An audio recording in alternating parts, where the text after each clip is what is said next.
yourself. Jeez. You are like the most unprofessional bunch of people on a live show I have ever met. Welcome in, everyone, to the College Football After Dark right here on the Voice of College Football. Yeah, we cannot seem to get this intro correct. I don't know what is happening. Thank you, everyone, for joining in and tuning in, of course. And if you're new here, please make sure you consider that subscription button for Mark. It helps a lot. But also, please, just hit that thumbs up button. Simple. It's free. Helps promote the show a lot. It helps spread the show around. And we are here tonight to talk, as it says, what is wrong with your team? And here to discuss the ugliness of some of the games we saw this weekend, because there were a lot of them. But first, we're going to start with our panel. And go ahead, gentlemen, one by one, please, starting with Tim. Promote yourselves and your team and introduce yourselves. Well, thanks for having me on again. I'm Tim. I'm clearly a UCLA fan. And this week, this week we have a couple of shows going on. Actually, we just had one I'm very proud of. We had one of our best call-in shows. We had our therapy show. Guys, go check that out. It's right now. It's on the USC channel. And then the other one we have, as always, every Monday, we have at 8 o'clock Pacific, we have the Trojan Conquest. That's with Mark, Matt, and myself, talking all things Trojan football. And just glad to be here. Thank you. I'm Spaz. I'm from the Voice of College Football Oregon Live show every Tuesday at 7 p.m. and Saturdays post-game show Oregon Live approximately 45 minutes after the games are over. Co-host with Ben up here in the corner and also Sean and Derek, and we are enjoying our first season together, and we're hoping to get more we need more subscribers. We need more people to watch. Come in. If you guys are bored and your games are over, come in and hang out with us and chat, because we could use the pull. I mean, people like Tim, they got 5,000 people every week. We get a couple hundred. We could use a few.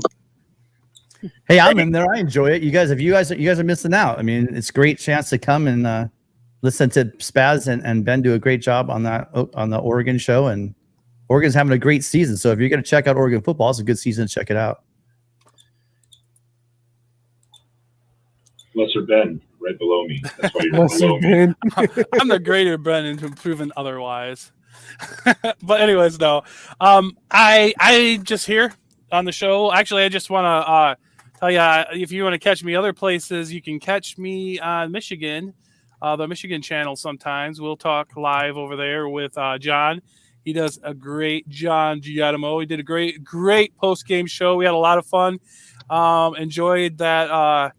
Enjoyed that 49 point victory, and we were over in the post chat, and it was a great show. I'm sure John, if he's listening, he'll probably post a link to that.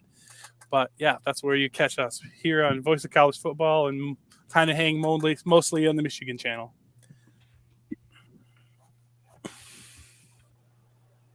Mike, I know you just creep in the background on everyone. You know what? You ain't finding me anywhere. I don't want you to find me. So move on to Jackson. Oh, it's my turn.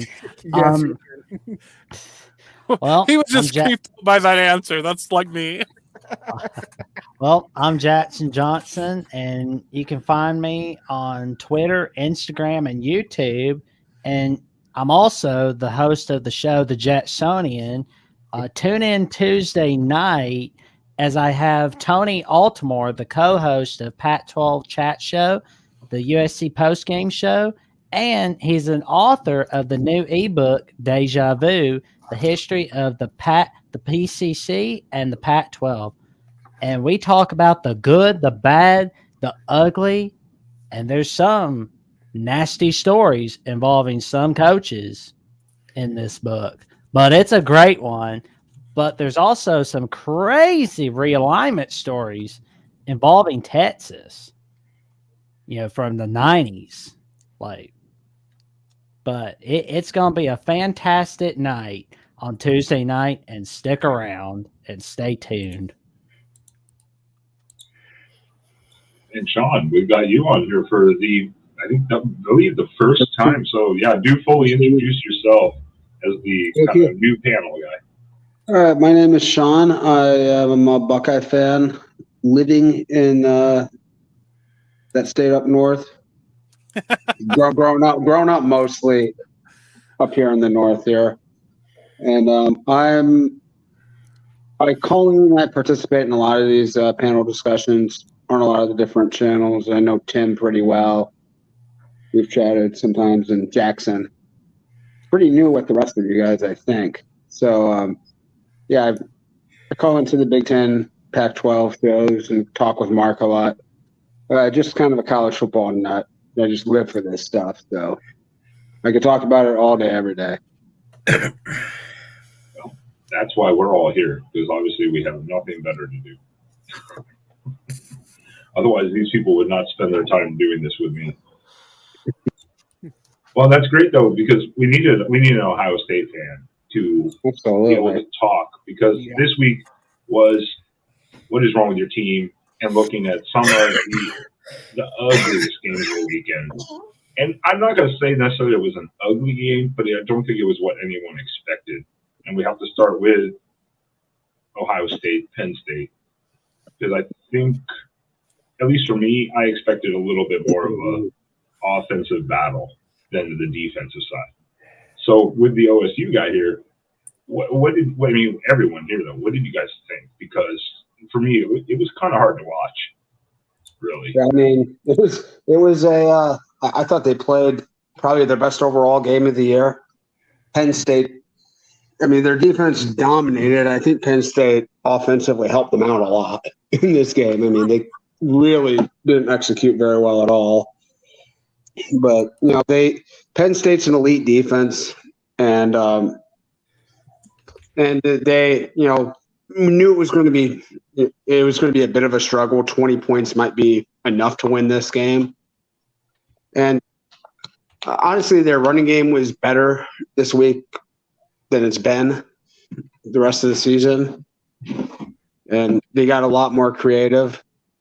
And I don't have much negative things to say about it from an Ohio State fan's perspective. I think that score was quite misleading. And I never really felt like Penn State was really in the game, because they were just every single time they got the ball, they were doing almost nothing with it. So just an enormous turnaround on Ohio State's defense this year. And I mean, I don't know if we can get healthier and McCord can continue to develop, become a little bit more accurate, make better decisions, then I think this team can take it down this year.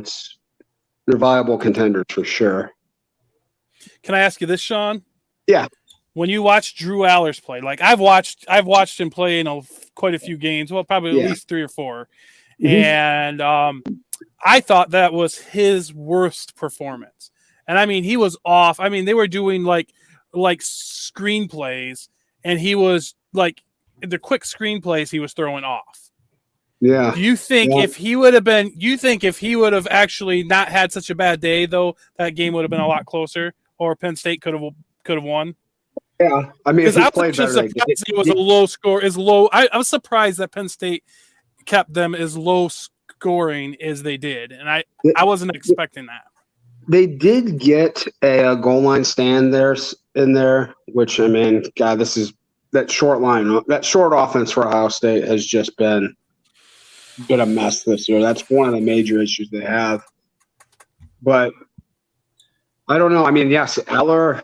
I mean, they were like 1 of 16 or something on third downs. They converted 0 third downs until that final garbage time drive. And there were definitely about 3, I would say, where he just missed his receiver. Otherwise, they would have converted. Yeah, one out of 16 third down conversions. That is not good. I mean, there was a lot of missed opportunities by Penn State. It was just. But I'll tell you this: Penn State also the strength of their team is in their running game, in their inside running game. And that gave me a lot of trepidation going because I thought that was weakness of the Buckeye defense. But they really stepped it up this week, and they showed a lot more exotic looks, found creative ways to get guys into the box.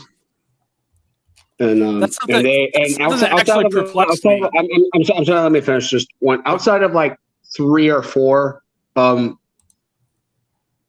semi-chunk plays, I think the longest run was like 20 yards, so nothing enormous. But outside of that, they were having a lot of trouble running the ball as well. So that might have contributed to some of our struggles as well. You know, What you said, Penn State was having trouble running the ball, they or did Ohio have State was having. I thought definitely in the beginning of the game, I thought Penn State was doing great running the ball, and they just went away from it, and that I couldn't understand. I don't know how many other people watched the game in the panel, but is that what you guys saw? I mean, Mike, is that what you thought? I thought it was. I'm trying to find a way. I thought it was kind of an optical illusion of what the game should have been. I think there's going to be a lot of people that think that Ohio State's defense is up to. The truth is that Drew Aller never stretched the field. All you had to do was, if you're Jim Knowles, just keep everything in front of you. I didn't see. I thought Katron Allen just completely disappointed. I thought that. I think the problem with Penn State is it's kind of realized now their line is a little on the small side, and they were kind of getting pushed around, frankly on both sides of the ball. And Drew Aller just looked terrible. Yeah, I think Penn State fans might need to realize that he's not that guy. I mean, he was throwing little hitch routes and just missing guys, not close. Yeah, he is 19 years old though. I mean, he's very young. He's not a freshman. I mean, he did have some field time. It wasn't. He is a freshman by eligibility. He does still have 3 years after that. It doesn't look like Penn State is ready to make that leap into the top 2. And I will say Penn State normally has 1 or 2 potential game breakers at receiver on the outside. And I don't think they got them this year. I think they've got a lot of good complementary players, guys that should be like the third option on a really great team. Right. They've got a lot of those guys, but nobody that really threatens you. It's going to keep a decent coordinator up at night. Well, I have something pulled up of James Franklin's record versus top 25 teams on the road. This from a College Football Report. He is now 2-12 on the road versus top 25 teams, 0-10 on the road versus top 10 teams, 1-9 versus Ohio State, and 1-12 versus the top 5 teams.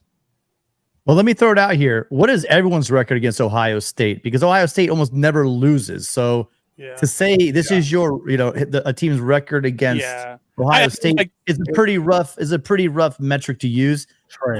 On the road, how many of those top teams we're talking about, how many of them are Ohio State and Michigan? And how would most teams fare against Ohio State and Michigan recently? Again, I'm not a huge James Franklin fan by any stretch of the means. Helton beat him in the Rose Bowl. That enough for me was a question mark on him. It sucks for him because it's Big Ten, so it's Penn State, Ohio State, Michigan. So if you continue to lose to those teams, you're just not getting over the hump. And I think it's reasonable for Penn State. It's reasonable for Penn State fans to aspire to that level, to not want to settle for just kind of being a very good, a very good third place team. Oh God, you're a good representative for the conference. You can go win the Rose Bowl every year. No, they're very. Those Joe Pa years, they're about as down. They had some of the most dominant teams I've ever seen in my lifetime. Some of those Penn State defenses, just. I watched them USC go on the road, the Happy Valley, and absolutely just get dreams crushed because we thought we had a good team. We rolled in there and they dominated that game. So they have every right to aspire to be a great, because they are. They've shown nationally and not just 1 or 2 years. I mean, for a good period of time that they could do it. And absolutely, that Penn State, I would say in Pennsylvania, they're recruiting, and it needs to. Yeah. They do well. They're recruiting well. Yeah. I don't know what the story is. They're not putting it all together. And part of it is, I think you're in the shadow of the two major schools that used to be the two major schools until USC gets there. But as of right now, the two major schools in the Big Ten. Oh God. Yeah, it's the fifth largest state by population, and it's got some of the best football young recruiting in the country. Like there's reasons to have high expectations there. And I mean, Franklin's not quite living up to them. I mean, he's built a good program, but at some point it's like, are we going to keep doing this? Are we going to keep beating our head against the wall here? I want to address what Uncle Rico said about Penn State loses and all of a sudden they suck, and I don't think that at all. I don't think we're trying to say that. I do think Drew Aller had his worst day, like I stated before, but I think there are definitely some things as a Penn State fan you could look at and say they did well. Like their defense did well. I just think Aller had a bad day.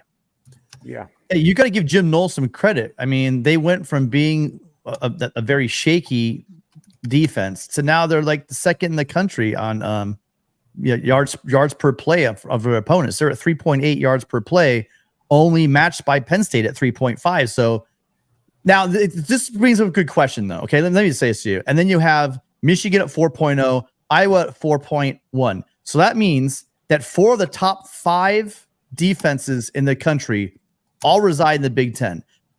Here's what I want to ask everyone on the panel, especially the Big Ten guys.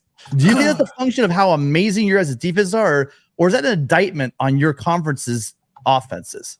Both. And I look at this and I say, it's the same thing with the Big Ten. So the Big Ten to me and the Pac-12 are like polar opposites. I asked the same question about the Pac-12. Are their offenses are so good, make their defenses look bad, or their defense is so bad it makes their offensive look good? I do the same thing with the Big Ten. And I'm not sure really where it's at.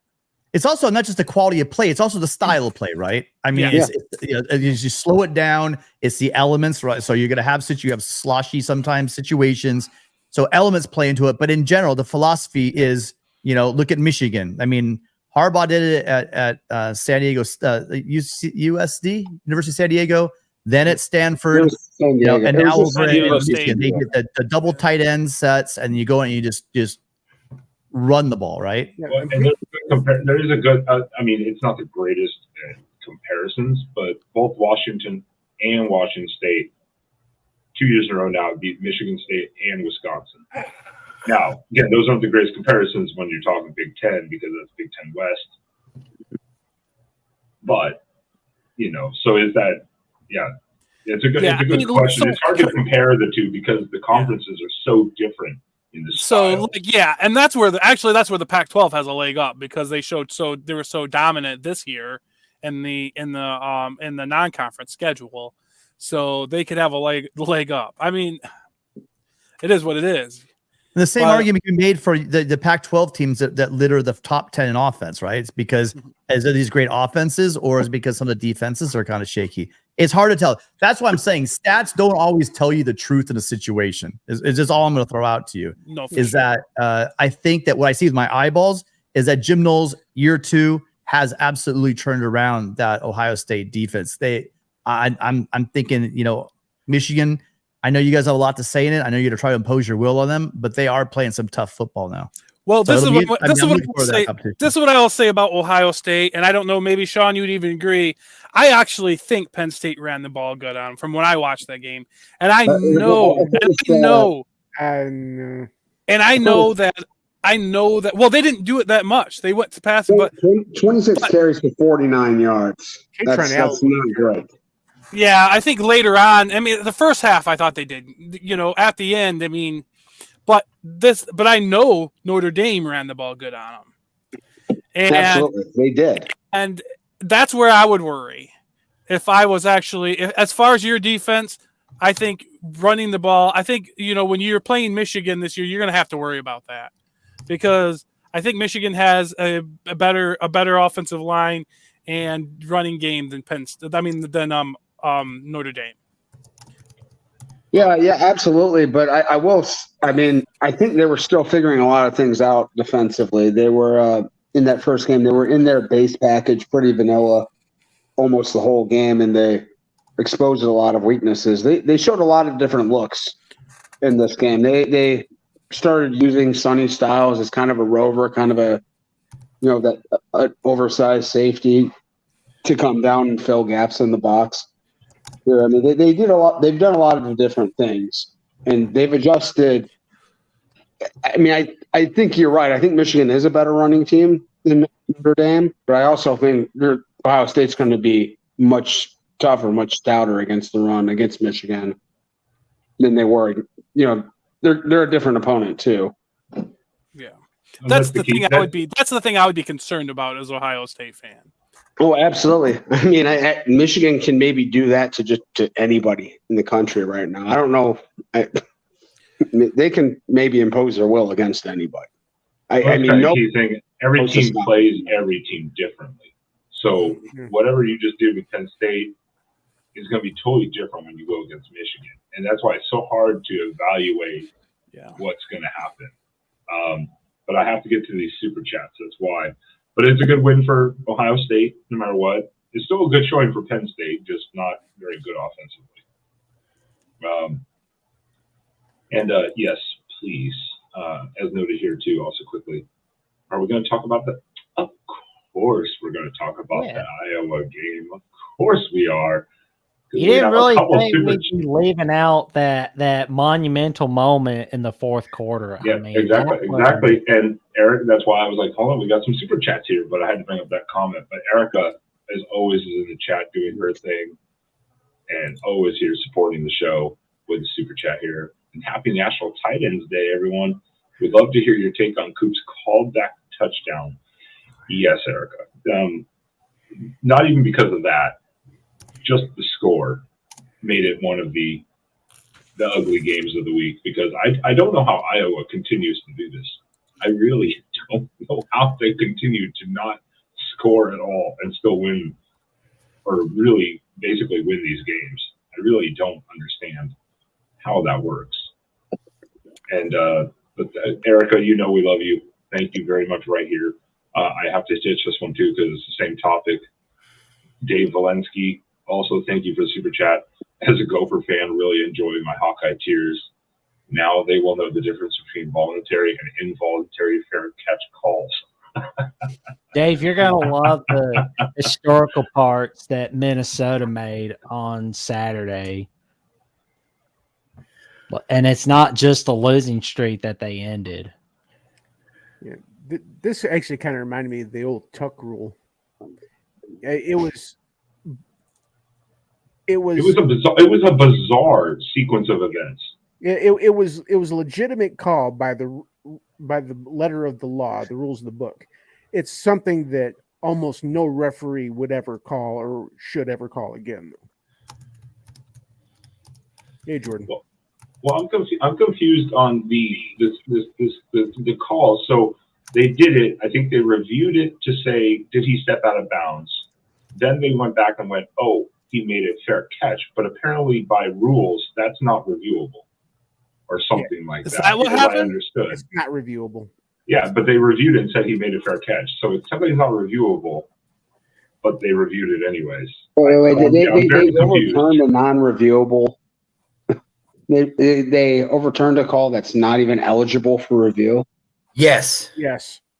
Wow, that's inexcusable. That is just a joke. It was a fumble by the refs. And people talk crap about the Pac-12 refs. Yeah, I thought it was going to improve moving over to the Big Ten. And, it will. I don't care how bad it is. Anything is better than what we have. So there we go. But how much will the improvement be? We'll see. I don't know, man. That's bad. If he said, I mean, did you see even the Michigan game at the end of the half? They said our back, Donovan Edwards, was not set, which he clearly stopped, and then he moved, and they called it. But he was the back. He could have done a pelvis thrust in the backfield. They're allowed one guy in motion. You have to be set for a full second. Full second, yeah. One Mississippi. Yeah, and did you watch it? Rewatch it? He stood there. It's. I mean, I don't have a stopwatch with a tenth of a second hand, but it was pushing. Well, the difference here is though that didn't cost you anything. This cost Iowa. Yeah, I know. But I'm just using it as an example. That's horrible ref. I mean, I think that's bad ref. And bad most reffing. referees, that 1 second rule, there's a lot of latitude on that. I mean, rarely people come full set for a full second, and you know. Yeah. As long as they're not moving forward, like illegal shifting or something like that, they don't generally go too heavy on that. But yeah, this cost Iowa that game, and that's a heartbreaker. But that's why it falls into our disgusting games of the week. The score, just pure Iowa football right there. I mean, like, can you feel too bad for a team that constantly puts out 150 yards of offense a week and just manages to skate by these games? I mean, this catches up to you. Yeah, I mean, they've been living on a razor's edge the whole season. One minor thing doesn't go your way, you're going to lose to a team.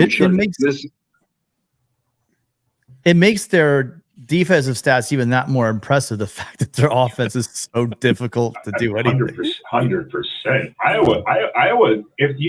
If Iowa just had a top 50 offense, could you imagine how dangerous that team would be? We've said this, I think, for years. Like, dude, Iowa, just get an offense, for damn sake. I think Iowa's most dangerous plays on offense are the punt return and their punt. Yeah, probably the best punter in their age. Their best offensive weapon is their punter and their punt return. Yeah, they're the only team that you could flip on the TV and be like, oh well, they're not going to score. Well, they have their offense is on the field, so you know. Yeah, I didn't want to say this till after the season, but it does look like Brent's probably going to step down at the end of the season. And then Phil Parker's entire defensive staff is going to come to USC. Let a man dream. Yeah, why got to squash my dream so fast? Well, Phil Parker is a Spartan. What if that happens? Let's hypothetical that. What if that happens? Oh, that would be a team I would not want to. We kick you out and you go back to the Pac-12. Yeah. The NCAA. We'd like to speak with you guys, and they nuke us into when we were dominating before, those nuke us back into NCAA hell is what they'll do. Yeah. Yeah, I mean it's just that what is going on with those Hawkeyes for sure. Well, and I kind of feel bad because, and I was mentioning this on Hawkeye the Storm, which is Corey Brada's channel I feel bad because I was going over the 2024 schedule with them.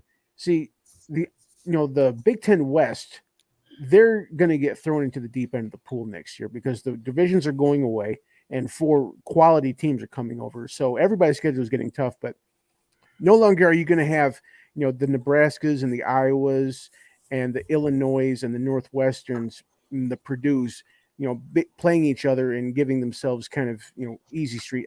I don't want to equate Iowa as much with them, but there's a lot of, real, scum kicker Big Ten West teams that they can all play each other and get a few wins. And now they're going to get thrown to the Wolves. So a lot. How much did Cade McNamara's injury, right? I mean, that changed the trajectory of Iowa. They were horrendous before he got hurt, though. They were very bad. He was doing nothing for them. I will say this: Hill is putting up like all-time historically bad numbers. You do have to look at this. You do have to look at this, though. It's not just Cade McNamara started the year injured. They had their tight ends are like, I don't even think they have a tight end playing that was a starter. They had a revelation yesterday. That Ostrander guy, that guy can ball. He's like their third tight end. He looks like an NFL guy too. They grow them on trees in Iowa. They grow them off the corn stalks there. I mean, it's insane. They produce amazing offensive tackles and tight ends, but Nothing. And I'm gonna say, of course, I didn't get to watch this game. There was so many games; it was hard to watch. All of the games, of course. And Iowa's not my team, nor is Minnesota. So, but again, once again, thank you, Dave Valensky, for this. It's part of the game here. But what makes it even worse is Minnesota gave Iowa their touchdown by having 4 penalties on Iowa's scoring drive, and 2 were on third down. That will help any team, and you don't need to help Iowa. They haven't. So I don't know. I didn't get to watch it, but Dave, again, thank you for pointing it out to us, because a lot of us here didn't get to watch that game. Congrats, Dave.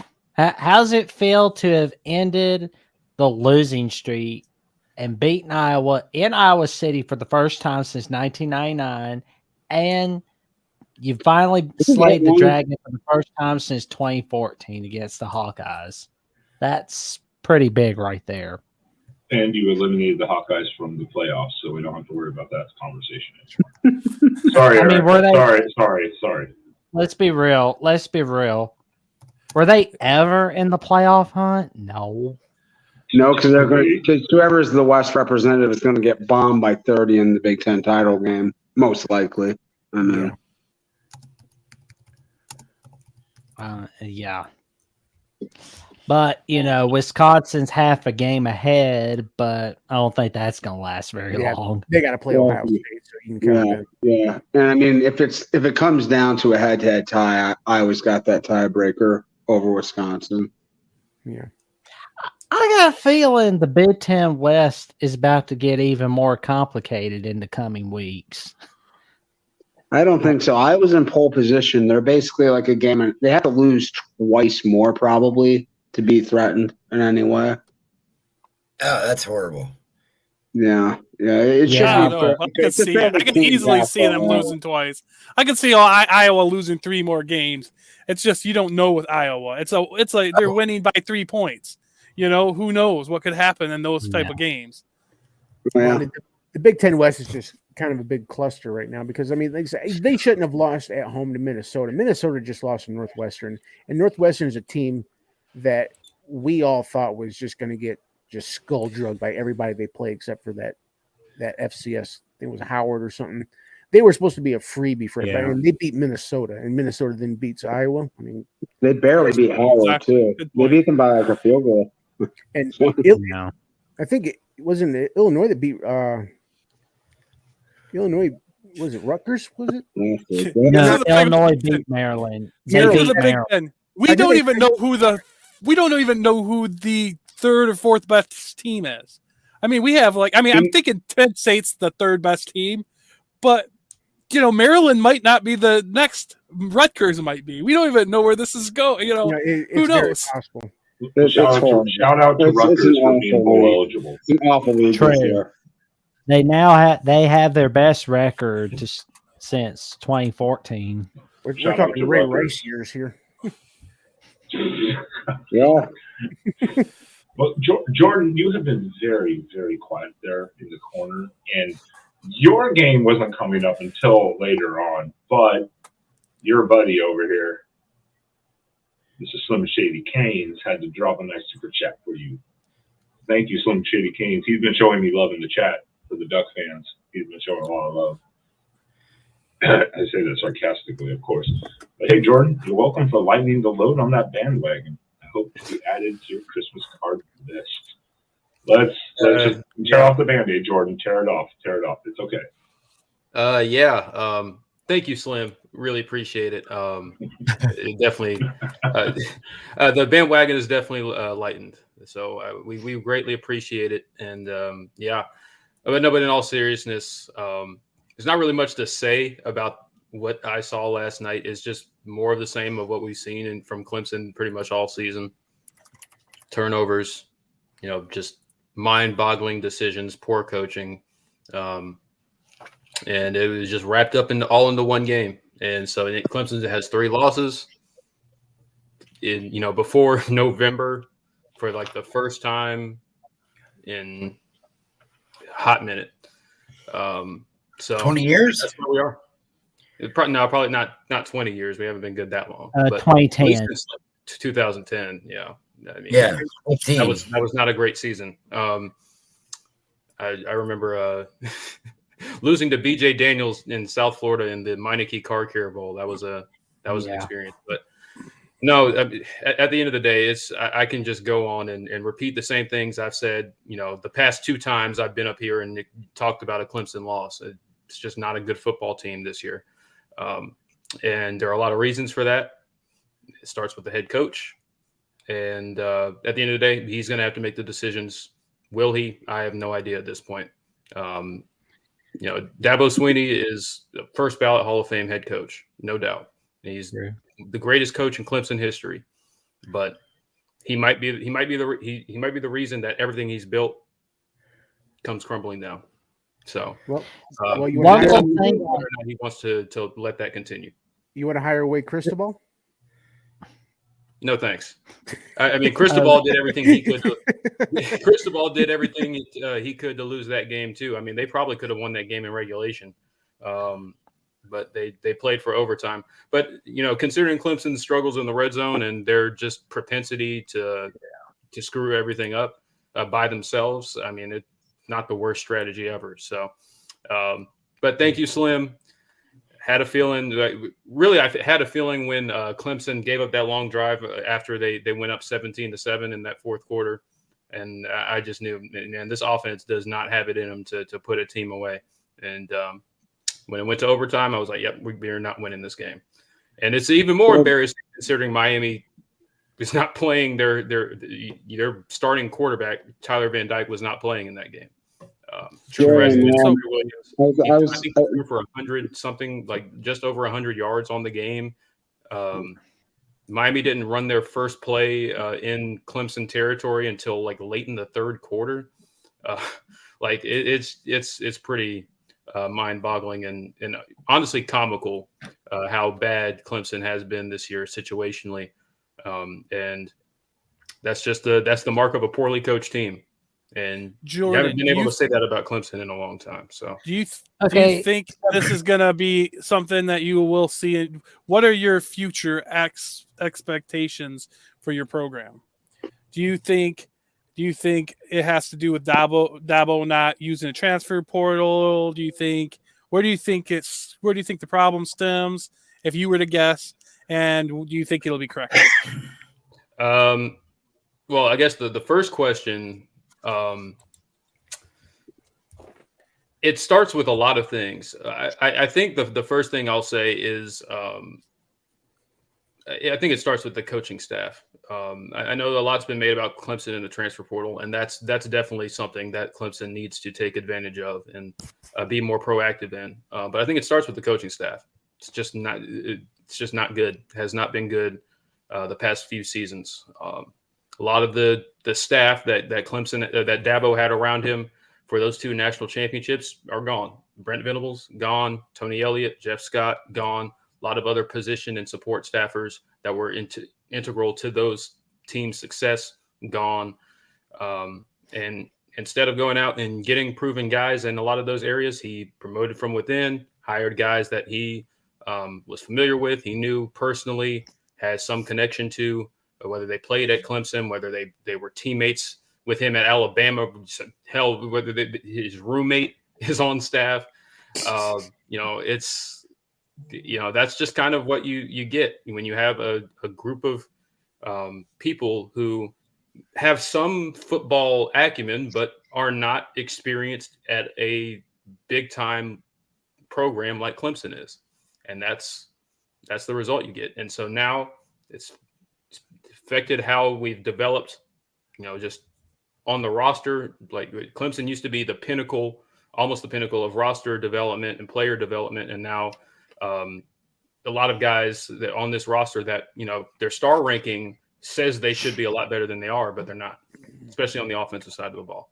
And that's where it starts with. And then I think the transfer portal and roster management and all of that needs to be factored in as well, because when you miss in recruiting, you can't afford to not address those issues when the teams you're playing are addressing their issues using the transfer portal.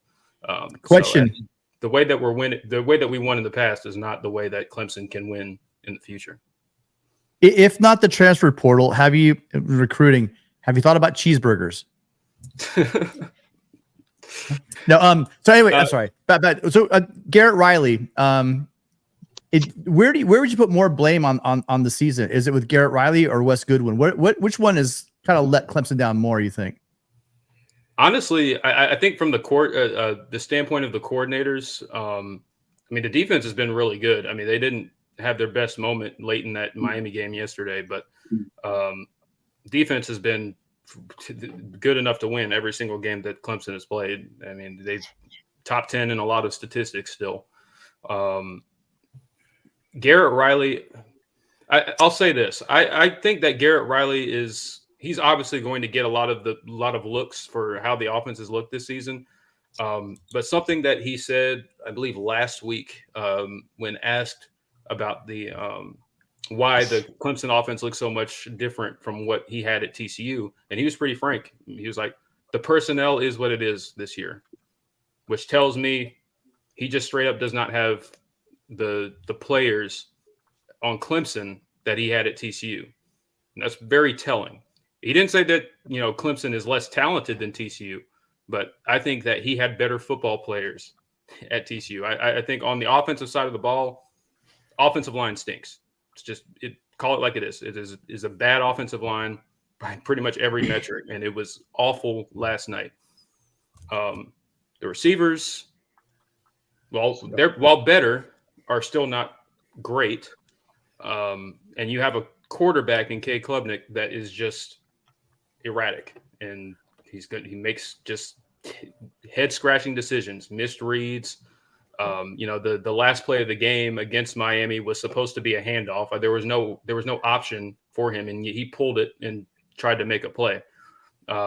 Like stuff like that. It's just stuff. The execution part goes outside of it. Yeah, and so what I said on the All In show, on our post game show yesterday, I said Clemson has a lot of talent on offense, but they don't have good football players. And that falls on coaching.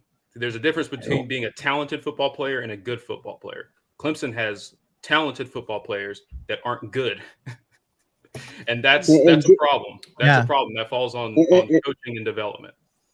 Yeah, and Jordan, tell me if I'm off on this at all. I think I felt like of all the elite programs, head coaches, Dabo has been the one the past 5-6 years who's been maybe the most stubborn, the most proud, the most committed to his methodology. And he seems to almost take offense when he gets questioned along those lines. Can you really adapt to the modern game? How dare you? Are you using name NIL while we're founded on the name, image, and likeness of Christ or something? He really can be quite dismissive of critics who I think have very, very good points about where the program is headed. And it doesn't really seem like he's taking that he's not using that information in a very helpful way like he could. This constructive criticism, he's not absorbing it at all. No, I think you're absolutely right. And his comments earlier this week talking about, maybe we need to lose a couple more games to lighten the bandwagon. And, you need to enjoy what we've done and everything that we've accomplished and all of that. And the fans are, maybe we need to lighten the bandwagon and stuff like that. I just, the stuff that really just doesn't make sense to me is, when you set the standards for your program and then you talk about how, the best is yet to come and best is the standard. And he's, that's his mantra. It's not necessarily means, we have to be the best at everything every year, but the standard at Clemson has been set. And then he gets upset that, people are holding him to that. And, when he's not doing the things that other coaches are doing and the other coaches have to do in order to, keep up, he gets upset when people, question it. And I think that's a problem. I mean, lashing out at the fans like that, whether he, said it in jest or not, it's just not a good look. And when I was thinking before the game, I said this would be a all-time foot and mouth moment for Dabo, saying something like that. Maybe we need to lose a few more games.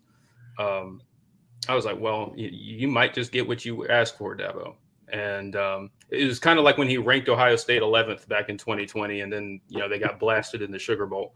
Like that's like that kind of stuff. Like it's just as great of a coach and as Dabo has been, that's a part of him that always seems to come back to bite him, because he answers a little too honestly at times, and maybe says things, he just says what's on his mind and doesn't really think about the implications, and that's a problem.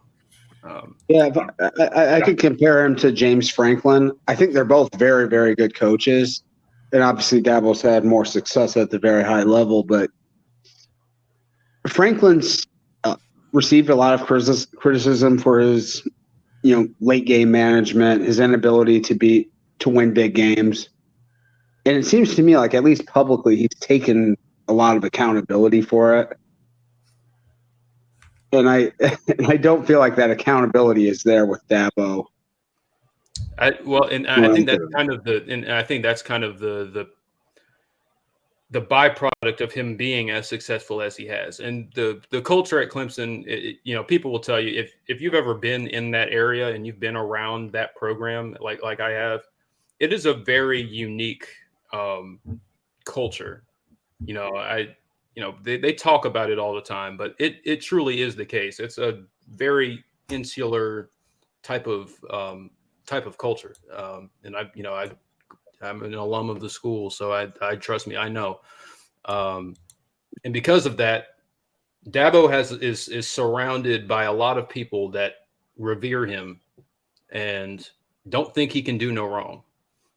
And when you get told, when you've done what he's done and are told constantly, how great you are, I mean, whether he'll admit it or not, that can get to your head, and you start to believe that everything you do is the right thing to do for the program. It's funny because we were talking about Iowa, and I think that's kind of part of their problem. I think Kirk Ferentz has been great, and he's got the same thing. He does, it's just the willing. Is Dabo willing to change, or is he buying, or if he's fallen in love with his own stuff so much that he's unwilling to change to improve? Well, we're going to find out. And I didn't want to get into a whole coaching philosophy and praise of Dabo Swinney here. I don't know. I have to touch upon the super chats. That's why I need to get this, because I kind of fell behind here, and we didn't want to, ignore anyone in the whole chat about the super chats, because we appreciate them greatly. I will say one comment though for Clemson Miami game. Mario didn't take a knee against Georgia Tech, but man, they definitely made Klubnik take a knee at the end on that fourth down. Oh man, that was like shots fired. I don't know. Was that Jackson? Go ahead. Yeah, I was gonna say, but maybe this is just me, but I have this weird feeling that Miami is the Jekyll and Hyde team of the ACC. 1 week they're fantastic against Texas A&M, and they're magnificent against Clemson. Next thing you know, they're like screwing up against Georgia Tech. And are they going to have that Jekyll and Hyde moment against Virginia next week? That's Mario. He plays up and down to competition. That's Mac Brown. We've seen it. Yeah. We're getting to UNC. We are getting to UNC. But I do want to touch upon this. So this Calico, we did not miss your super chat. It's right here. So we do want to touch upon it. It wasn't on our list. That's why it kind of got accidentally kind of skipped over a little bit. But we do want to touch upon it, because one, of course, we appreciate every super chat, and as well as the conversation and contribution in the chat here. But so thank you, Calico here. Has K-State bucked the trend with a 2-quarterback system, and thoughts on the Big 12 playing out? Well, K-State did just annihilate TCU this weekend, 41-3, I believe it was. Oh man, that was like, is this for real? Like, wow. And TCU was riding a bit of a high because just last week they took it to, was it BYU? I Yeah. believe so, yeah. Yeah, they got out the belt and gave BYU a spanking last week. So The Big 12 is so hard to – the Big 12 right now is kind of hard to figure out. Like, each week, one team, like, really surprises someone, and then next week – Like we're in Texas, and Texas and Oklahoma both were like, you just watch those games. For what I watched, I was like, oh man, what's happening here? Yeah, I thought OU and Texas were going to walk away with this thing, and it's just going to come back down to another, rematch. But Sleeping on the AAC, sleeping on the old AAC editions. yeah, I've got a weird feeling about where the Big 12's going, but I bet you Oklahoma's pretty thankful that they don't have Kansas State on their schedule. They are pretty happy about that. I'll give Texas a little bit more of a pass because that was down in Houston. UCF shouldn't be coming into Norman and being a 2-point conversion away from overtime. What was the spread? Like 20, it was 20s? 30. Yeah. It was 31-29. Yeah. What was the spread? Yeah. Oh, the spread? was Yeah, I'm sure it was like 20. I would have guessed. I'm guessing it would have been like 22 and a half, 23, something like that. I don't remember what it was, but that's what would guess it would be. Cover. Well, so what happened in that game? I didn't watch it. It was just pretty nip and tuck almost the whole way. It was. I think the main thing is that the betting Vegas didn't think John Reese Plumlee was going to play, and it turned out, yep, he's going to play, and yep, he cooked. Yeah, I remember that commentary.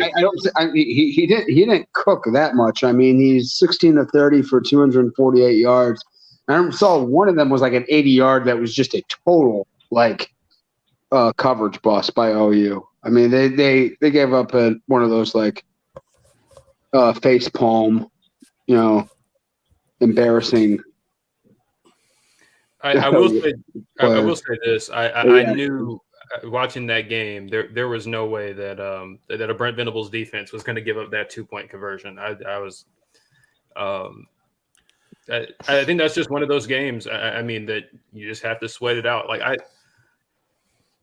I think Oklahoma, they did not play well that game. But I think it's just one of those things where you're coming off of you're coming off of a bye week, and you had coming off a really emotional win over your biggest rival. I think they just kind of came in and thought they were just going to go in and get out of there with a dub. I think that, that happens sometimes. And but that's the thing with Malzahn is anytime you watch a Malzahn led team, they always bring their A game against a team they shouldn't win against, and they always play down to their opponent. Like case in point, UCF played up to Oklahoma yesterday, and a few weeks back they played down to the Baylor and blew that 28-point lead.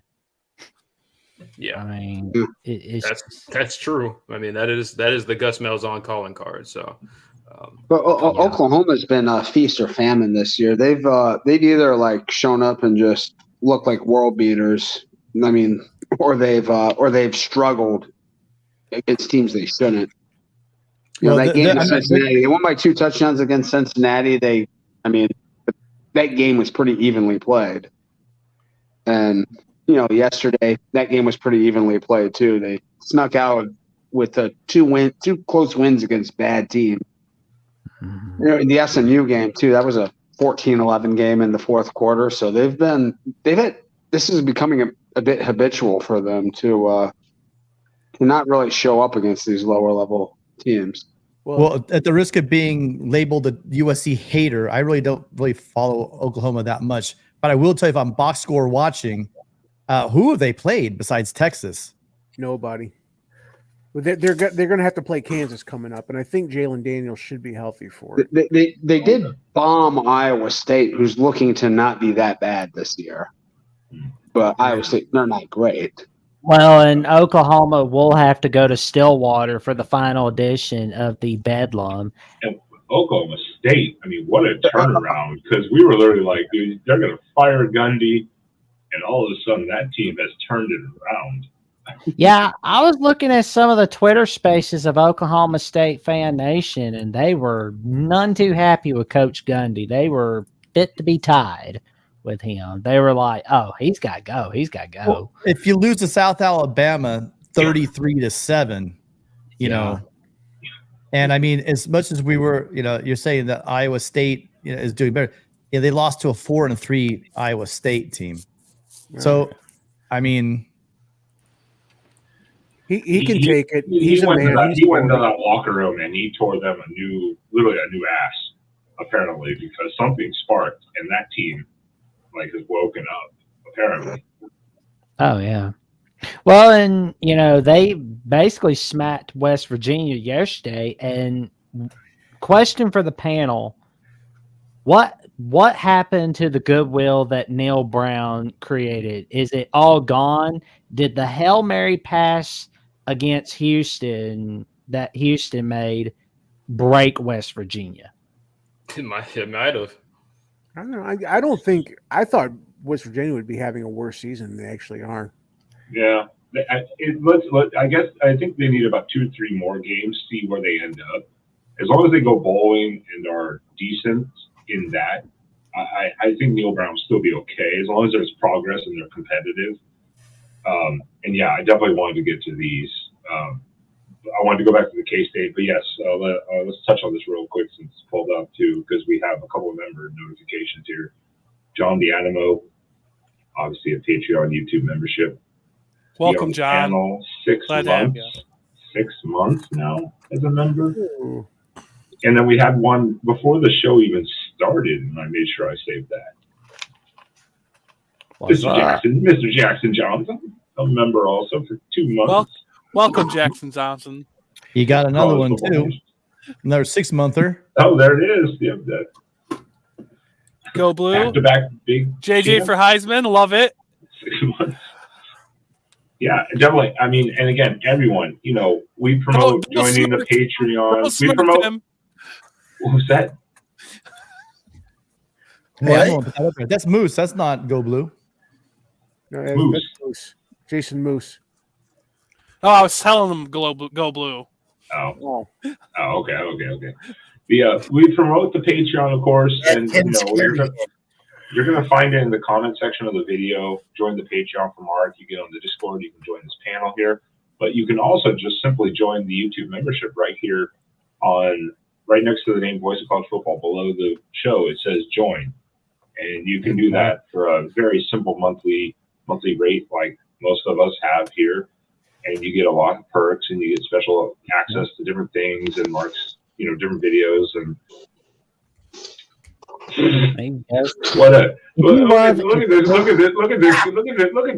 this guy. Yeah, look at this guy. I had to one up you guys. 7 months. I'm not sure, but yeah.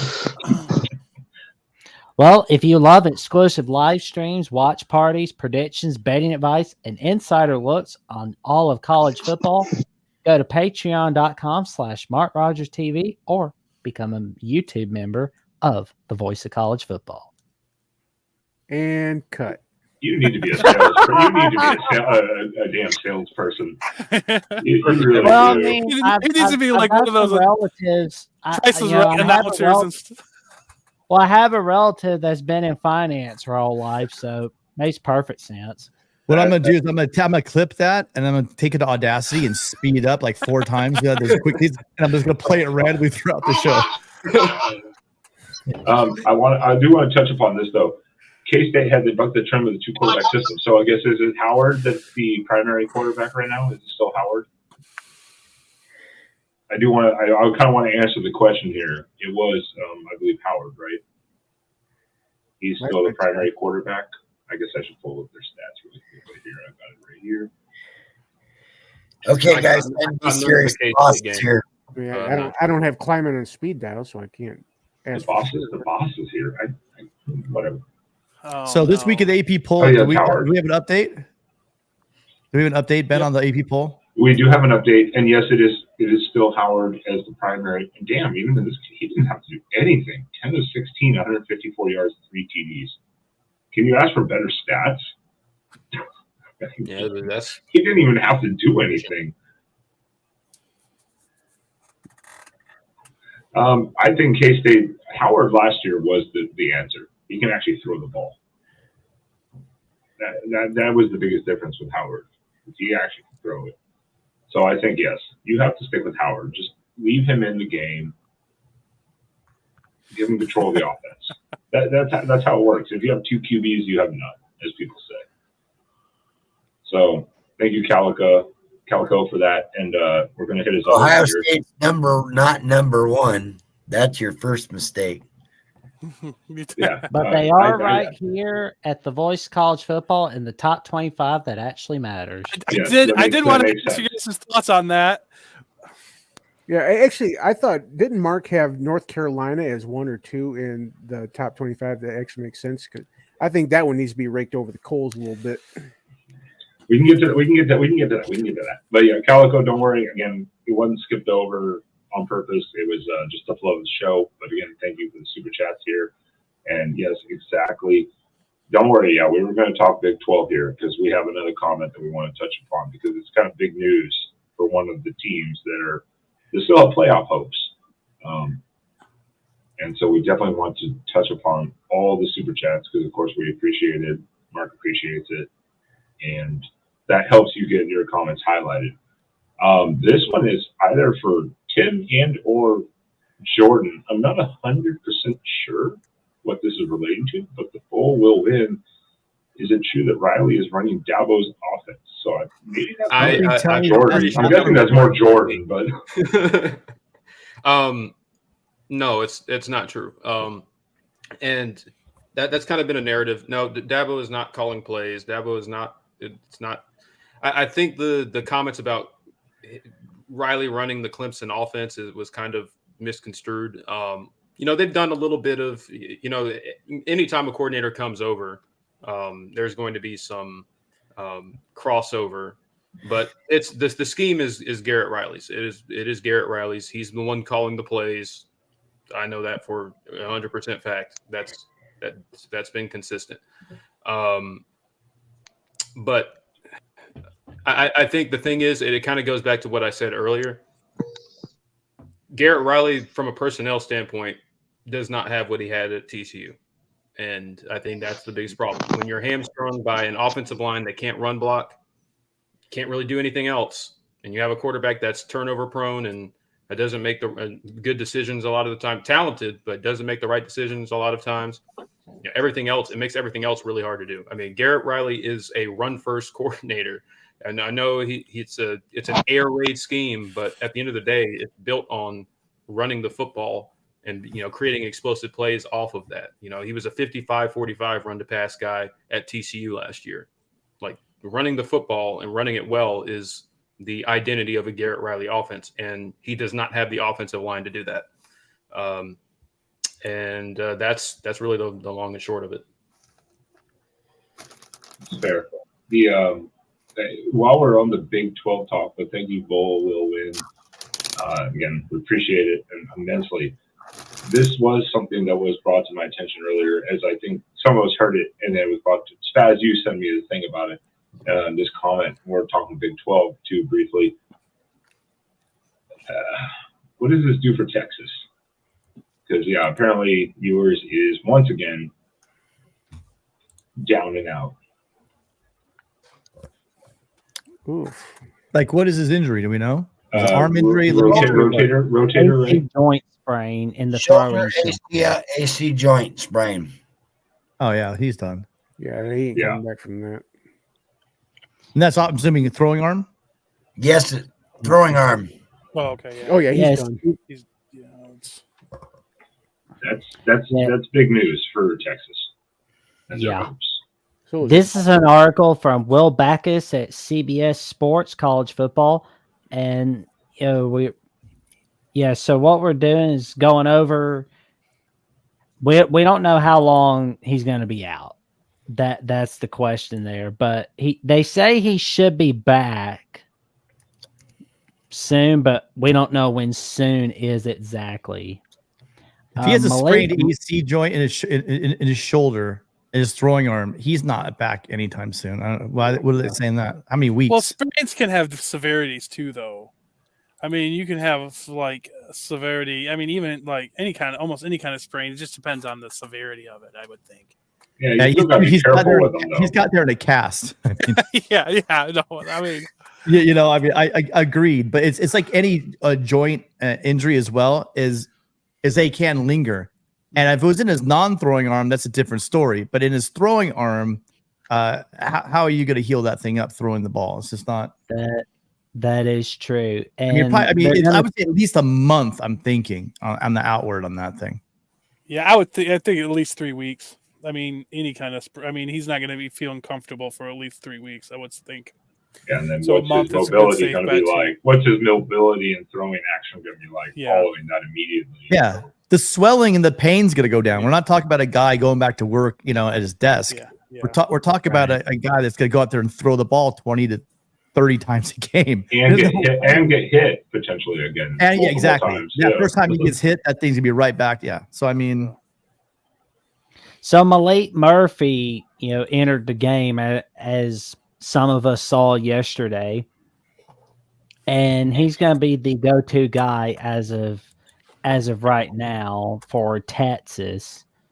What is your takeaway on that? Should they have did they make the right call on turning to Murphy, or should they have turned to Arch Manning, or just what do you guys think?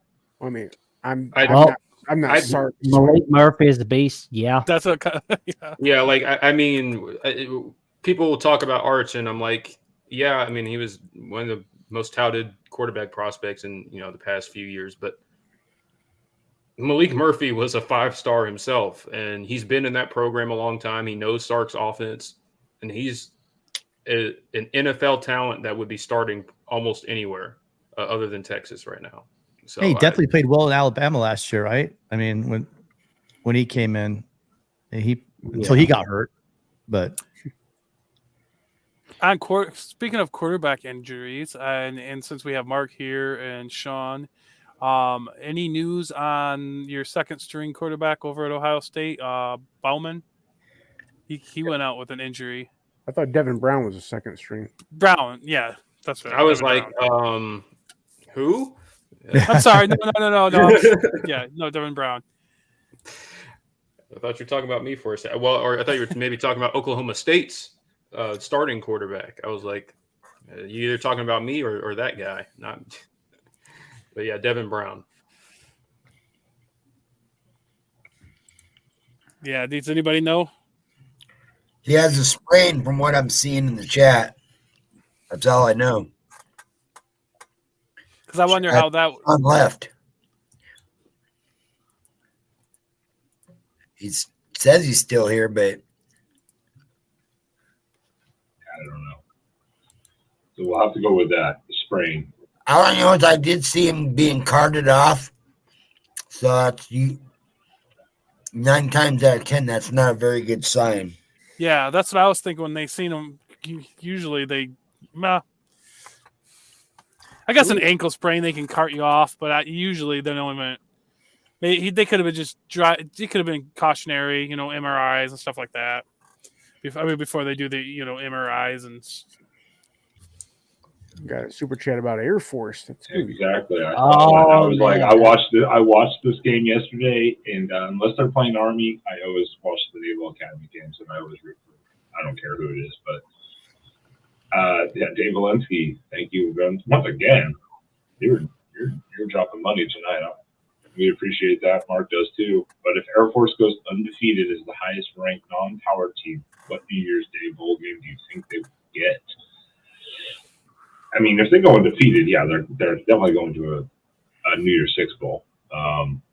What is the playoff this year? It's Rose Bowl. Is it Rose Bowl? Yes, the Rose Bowl and the Sugar Bowl are the playoff bowls. The other four, the Fiesta, the Orange, Cotton, they're all going to be. I feel like they'll stick them in the Cotton Bowl. It feels like that's where they always they like to stick the group of. But because there's so many bowl tie-ins. With these New Year's Six bowls, and when it comes to the G5, it's kind of like they kind of put them where they fit in, and a lot of times that ends up being the Cotton Bowl. So that if I had to guess, that's where I think they would end up. And I'm going to say too, if anyone watched that game yesterday, Air Force Navy, I unfortunately that was just the epitome of a service academy game. That's not like what Air Force usually looks at. That's just how the service academies play each other. It was one of those ugly games in a way, but Air Force is a lot better than that. Well, I think what blew my mind was that 94-yard touchdown pass from Air Force. So what I have pulled up here is the rest of the Air Force schedule. Now they got Colorado State, Army, Hawaii, UNLV, and Boise State. But the two toughest games I see on that list are Army and UNLV. I mean, this is not the UNLV of years past. Yeah. This is a very different UNLV team led by Barry Odom. He's done such a fantastic job at UNLV. But what do you guys think about? Well, I would take Army off that. I mean, just in case you didn't catch it, Army got beat 5. What in the world what the hell just happened? That was I think that was Sean coming back in. I I got it. You can take Army out because Army just got beat 300-0. So. Oh yeah, they got beat 62-0. I mean, yeah, I thought that game was. But it's a service academy game. It's like a rivalry game, so you never know. Yeah, what's gonna happen. all those times LSU. Yeah, but yeah, it looks like the only loss they've got potentially is UNLV. Yeah, kind of a given. Yeah, at Boise State though to finish the season still Yeah, could be a difficult one. Yeah, that could be a tougher one too. I can't see them losing to Boise State. Even I'm honest, this is not the Boise State of years past. I mean, this year's Boise State team, I mean, they get whipped by Washington, which that's gonna happen. They lose a tight one to UCF, that's gonna happen. They lost a tight one to Memphis, okay, but the dead giveaway for me that this is a very bad team is that they blew a 20-point lead in the final 4 minutes. Yeah, so that was a bad one. That was a bad one. Yeah. Long time ago, Mark. Yeah. No, I got you. I got you, Spaz. You calm down over there. You can't even highlight comments. You calm down over there. But yeah, I think Air Force definitely is going to go. I mean, they're going to end up in year 6 if they go undefeated easily. Are they still number 22 or did they move up? They're 19, I think. In the AP mark, relax. They're 18, I think. They're either 18 or 19. They're 19 in the AP. I'm sorry, 19 in the AP. Both poll college, mark. both the college and AP poll. Yeah, Yes, relax mark. And they're 20th in March top 25. Yeah. So they're going to a big bowl game if they go undefeated. That is for sure. So speaking of the AP poll, should we go ahead and just ask why Ohio State is number 3? Because they're the third best team right now, really. No, they should be. Sean, what are your feelings about this? Oh, he's on mute. I'm sorry, but anybody that tries to make an argument for Georgia over Ohio State is completely stupid. I'll just go ahead and say that right now. I mean, if somebody out there wants to put a legitimate argument for Georgia ahead of Ohio State, I'll listen. I could pull. I wouldn't even be. When I watch. I mean, after the Penn State game, I'm like, if Ohio State's ranked number 1, they earned it. Yeah, I wouldn't have any problem with Ohio State being number 1. Nope, not at all. And I would actually, if I was an Ohio State fan, I would be outraged not being respected. Ohio State and Michigan should be 1 and 2 right now. Georgia is they're 3, and I don't even think this is an argument. I mean, their best win was at Kentucky, and I hope you're listening, Drill MVP. You are not good. Missouri went to Lexington and smacked you. You are not good. Go by. Even Real's in here. Yeah, I know. And a lot of that was targeted to him. I just need to remind him that he's not good. But yes, Mark had asked, did we talk Iowa, Minnesota? Yes, Mark, of course. That was definitely one of the ugliest games of the week. But we haven't even talked about maybe the ugliest ugliest game of the week. I'm sorry. I accidentally muted myself there. I wanted to ask one question on the last point before we moved on to it. Yeah. Do we foresee a scenario right now where 11-0 Michigan, 11-0 Ohio State, and they are both likely going into that game to make the playoffs? I mean, it looks like the Big 12 might play themselves out of the conversation. The ACC might as well. Every conference, in theory, could play itself out. I mean, Washington, it seems like Washington's look good as long as you're not a team within the state of Arizona. I mean, you always got to wonder if they're going to get tripped up. The ACC, really, their only bucket carrier right now is Florida State. Washington has to go to Corvallis on November 11th, and that's going to be their season right there. I was high on Oregon State preseason. I'm not anymore. I mean, like if Ohio State and Michigan are 1-2, potentially going into that game, is there a chance the loser of that game doesn't get into the playoffs? I don't know if they're not. If Ohio State's not already 2 or 1, I mean, they should be 1. And if they're not already, what is going to get them there? They don't play anybody else to get them to number 1 or to number 2. But Georgia's going to have to drop a game for them. The AP poll. I mean, the college football playoff committee might look at it different, but the AP poll is they are high on Georgia. I'm just saying, I it's hard for me to imagine Ohio State and Michigan not both getting in right now. I don't think either one, unless Michigan loses Penn State and then Ohio State, and it doesn't matter. I think if Michigan loses a game, they might, have a chance of not being in it if they lose to Ohio State, especially. Yeah, the conference. But if Ohio State loses their only game to Michigan, I think they have a lot more likely chance to be in again.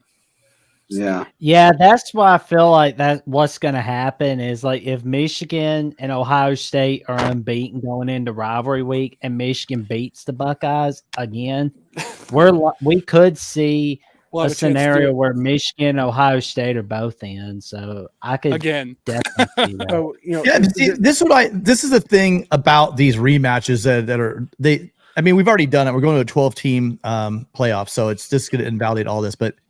The biggest issue I've always had, one of the nicest things about college football has been the regular season, and the regular season matters. Yep. It's at the point now where you lost, you get a mulligan, you come back, and the team I feel bad for, whoever beats. So if Ohio State beats Michigan or Michigan beats Ohio State, right, in November, and then a month later the other team beats them and they're a national champion.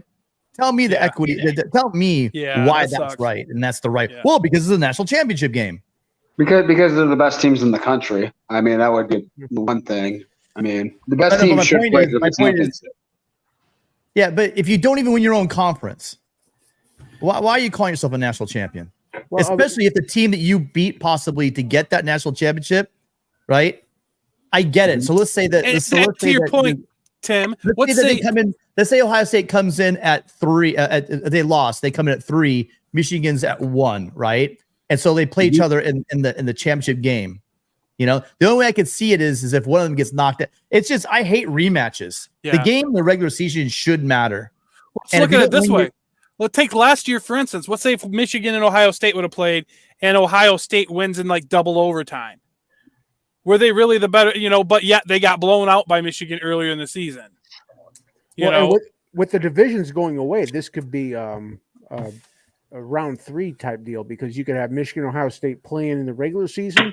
You could have them playing for the conference championship, and you could have them playing in the playoffs. Yeah, that's true too. I mean, that's will happen in one of these conferences sooner or later. Like, that's guaranteed to happen at some point. If it's a rubber match, I'm all for it. But in a situation where you have one win and then the other team gets in and beats them, and then they're the champion, and the team that beat them in the regular season isn't. I don't know. That's because they're, in my opinion, they're 1-1. Unless you play a rubber match, add that extra game, then I'm in. Yeah. But it's kind of lame to the team that won the regular season, and the conferences are not equal. I totally agree with that situation, but that's why we have conferences or we don't.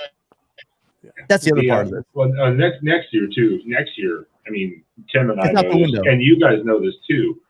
Big Ten is going to be absolutely wild next year. Yeah. Adding in the 4 other teams. But that's next year. We're not going there now. This is this year. We're not going to go there now. Ooh, Big Ten after dark, sweet. Well, that's one good thing about can't the wait. 12-team playoffs is that every conference is going to get a seat at the table, and that's including a group of 5. So there's not going to be anybody left out like last year. The Pac got left out because Utah upset USC a couple times. So there's going to be every conference is going to have their hero to go in there and see if they can pull it for their guys. That's the best thing about the 12. Oregon, Ohio State, 7:30 p.m. at Autzen Stadium. It'll be 10 beautiful. after dark. It will be beautiful. I want to, especially because Jordan's here with ACC, we're going to talk about this game. So immediately following this first one, we're going to talk about Virginia taking down undefeated. Oh, and Jordan left. Wow. ACC guys like, nah, I don't want to talk about that. All right. Well, after this game, we're going to talk about Virginia over UNC because UNC was undefeated, had everything on the line, and then a lowly 1-5 Virginia comes in and takes them down. But before that, I'm sorry, I believe one of the ugliest games of the week, and I don't even know if anyone watched this. Did anyone even watch this? 7-3 final, Mississippi State over. Oh, man. I did watch it actually. Honestly, I only What watched. kind of game is this? I 7-3 saw final. bits and pieces, and I was just like, surely Arkansas can't have any trouble with Mississippi State without Will Rogers, right? Well, they did. Yeah. I mean, this should have been a game where KJ Jefferson puts up, Heisman numbers. It's the Dan Enos effect. That's what it is. I mean, Well, Dan Enos is gone now. Yep. And to be honest with you, just watching Arkansas this year, I mean, KJ Jefferson, I think in general has regressed pretty big time. Oh yeah. Yeah. And that's like I don't understand it because just watching, looking at him, how talented he is physically, and the arm talent, like he should be playing a lot better than he is. And they've been on the bad end of some really unlucky, situations in really close games. They're kind of like, what we said about Nebraska in the past, but man, it's kind of tough to watch. Just that team in general. They're just not, it seems like they've gotten worse every year under Sam Pittman. And that's not great. KJ, he came in a couple of years and he was all tools, right? Everyone was amazed by this is, big, strong, fast guy, can throw it everywhere. And he hasn't refined his game to anywhere near the ability to become an efficient actual quarterback. At one point, he hasn't really developed in that area at all. At one point, I thought he was the best dual threat quarterback in the SEC, and then, but he's never been. But he's always been a playmaker. He hasn't been a pro at the position. Oh no, he'll never see the league. But I thought that he was the best dual threat, and this is including Jalen Daniels. This is including Anthony Richardson. This is including Jalen Milroe. I mean, I thought he was the best, and this year has not proven me right. Yeah, I mean, it's a bit of an unknown what's happening in Fayetteville. I mean, they do have an interim OC for the time being. Guy's name is Kenny Gutton. So he's going to be there. Name for our Arkansas coach, Kenny Gutton. Yeah, Kenny Gutton. Thank you. But I wonder if he's going to make enough of a change to the point where they went out and become a bowl eligible team, which I'm not seeing where they are at this point. Because I mean, what are they 2-5 right now? Yeah, next week they're on a bye. After next week, they're going to be at Gainesville to go play Florida, which unfortunately I feel like that's going to be a loss for Arkansas. They are going to play Auburn on November 11th. Week before rivalry week, they're going to be playing Florida International. And on Black Friday on CBS 2:30, they'll be playing Missouri, which it's going to be a debate. That looks like a loss, but Who knows? Honestly, I'll be honest with you. Whatever the record's looking like, it looks like it's going to be a debate as to whether Sam Pittman stays for 2024 or if, well, quote unquote, get the vote of competence, or if he's going to get fired. And if he's going to get fired, I do have one suggestion. Get Mike Elko from Duke. He's going to be at Michigan State, though, probably. I don't know. Yeah, I don't think Arkansas is the type of job that Mike Elko is looking for. I don't know. It seems like he succeed. I mean, if you just look at where he's been, his track record, from being a defensive coordinator, at Texas A&M, at Wake Forest, like I don't know if like Arkansas is the next step after Duke.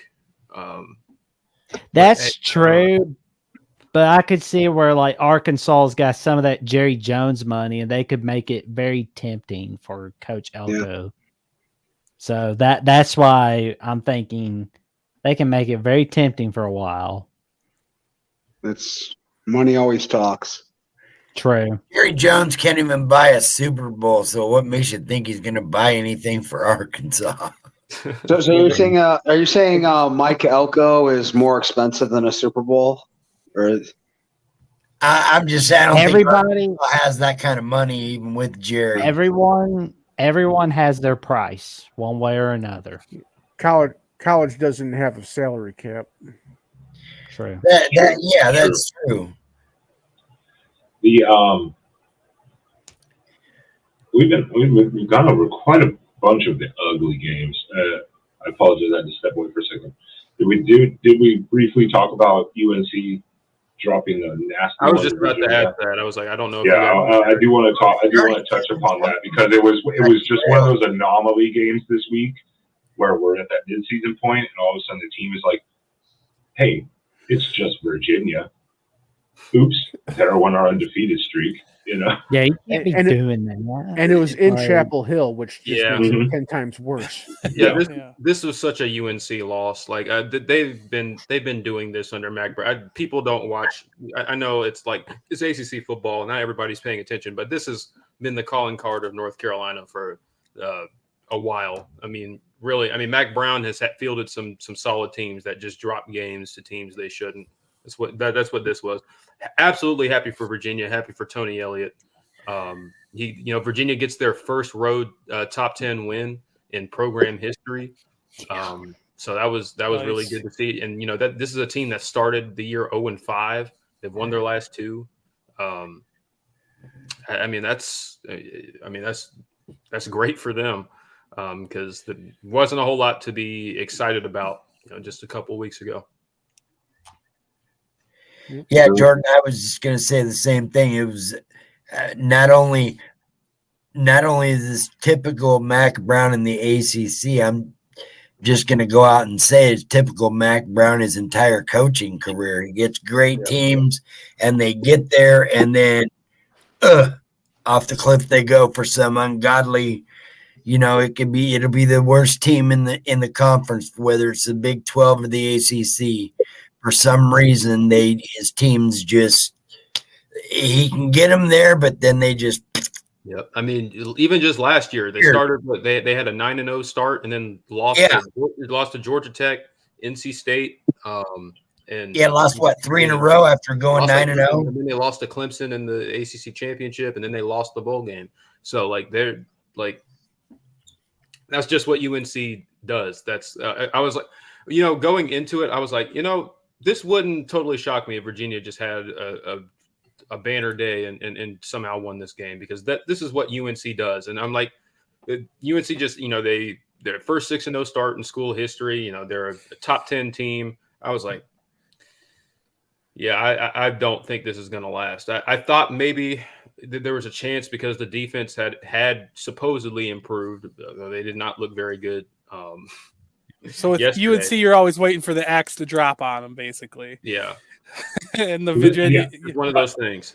This game wasn't even on my radar yesterday because it was like, okay, Virginia. I'm like, UNC should win this at home. I don't think this. When I saw the score later, I was like, what happened? It wasn't on mine at all. I think this is like a once or twice a year type of thing that comes out of nowhere. If anybody said this game was going to be competitive before it started, they were lying to you. Nobody thought. I mean, like, honestly, I don't think any game on the CW is on my radar. Honestly, I mean, the only time I watched the CW game was Virginia Boston College on my birthday, week 5.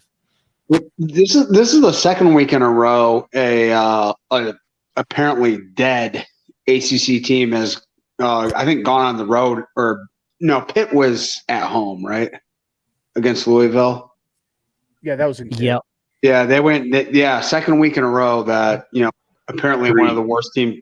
I think Georgia Tech, Pitt, Virginia. Yeah, where but Georgia Tech beat Miami. Miami. That's right. Yeah, yeah. So third week in a row, like a complete bottom feeder perceived, went and beat a contender. Yeah, the CW has a jinx on the ACC. Yeah, that was a great. I think that was you, Jack. I think that was that you, Jackson, that tweeted that? Or someone tweeted it. It's like ACC games on the CW, and they listed the losses. They're like, this is must-see TV.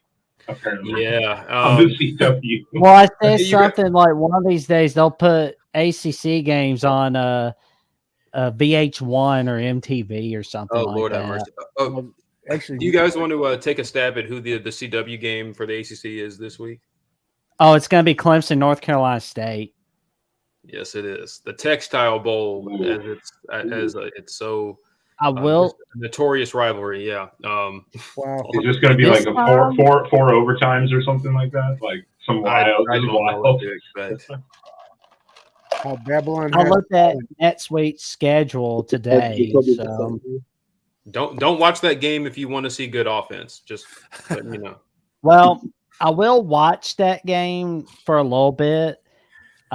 Yeah, that's right. Only Tall Sports said I said that about MTV. Jats responded with VH1. Yep, that's right. I tweet so much I forget what I'm saying. But Jordan, I will make sure to keep an eye on Clemson, North Carolina State.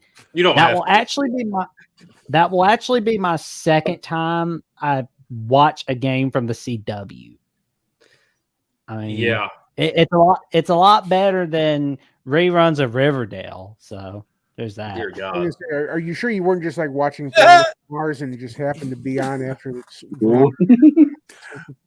So we talked about like the talk about cringe games. We talked about upsets. What do you think was like the biggest blowout between two Power 5 teams? I was wondering when this was going to get. I do want to touch upon, because there was a game. I'm sorry, I did skip it accidentally. It was just the way the flow game go.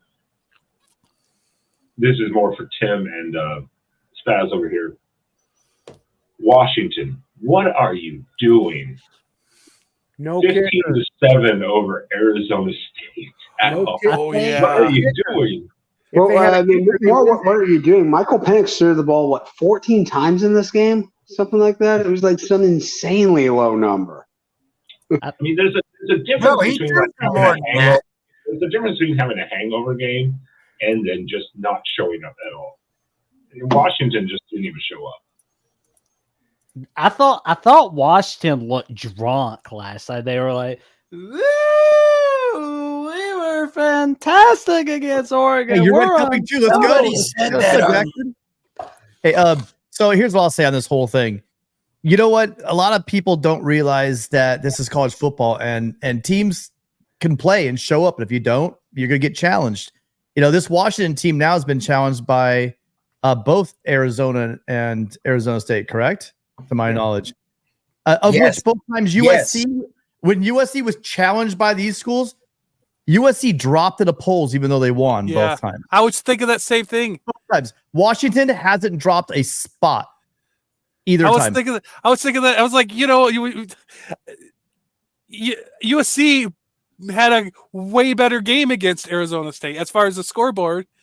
It looked tough, but here Washington didn't move. USC also doesn't have like a real quality win either. So the short never mind. The short story is it was like the reverse. it was like the reverse of like when, the Pacific Northwest teams go to the desert to play Arizona State. Arizona State brought the desert to Husky Stadium. Yeah. And just like, this was in Seattle. Bizarre. No excuse for this one. Tim, finish your point. What were you? I mean, I'm gonna wait until we get done, then I'm gonna say. So it's USC is where they should be. Their defense is just is helter skelter. Actually, they're usually looking really good or really bad, making Bryson Barnes look like I had flashbacks of the 2006 Rose Bowl with Vince Young. The difference is Barnes is not Vince Young, but this defense made him look like Vince Young, marching down the field to kick a field goal at the end of the game. They had him right where they wanted him, and they choked. That's why USC belongs where they are. But again, Mark will tell you all about the AP poll. I don't get it why they aren't held responsible for some snoozers that they've had. I think that when you put it all together, Washington is one of those teams that looks like they can flip a coin and just come up and not be ready to play. The one consistent team, and it kills me, is that Oregon has consistently showed up. Now, I'll tell you what, though, I don't know what's going on with you guys in the first half against Washington State, but we're going to get there. We're going to get there. You guys have done that a couple of times at Oregon, but in Oregon, in second half, they make adjustments and they get things right. It looks like Washington just seems like it might be. I'm just saying it. They've been pretty inconsistent, and their defense is not the defense that they have up there in Autzen. So they got to get their crap together, because that's too good of a team to drop a regular season game. I think their defense only gave up 7 points in this game, though, right? I mean, their defense wasn't really the issue in this game. Well, this is what I'll say about that Washington Arizona State game, because I watched the whole thing last night, and because Arizona State just kept hanging, and I was like, this is getting really interesting.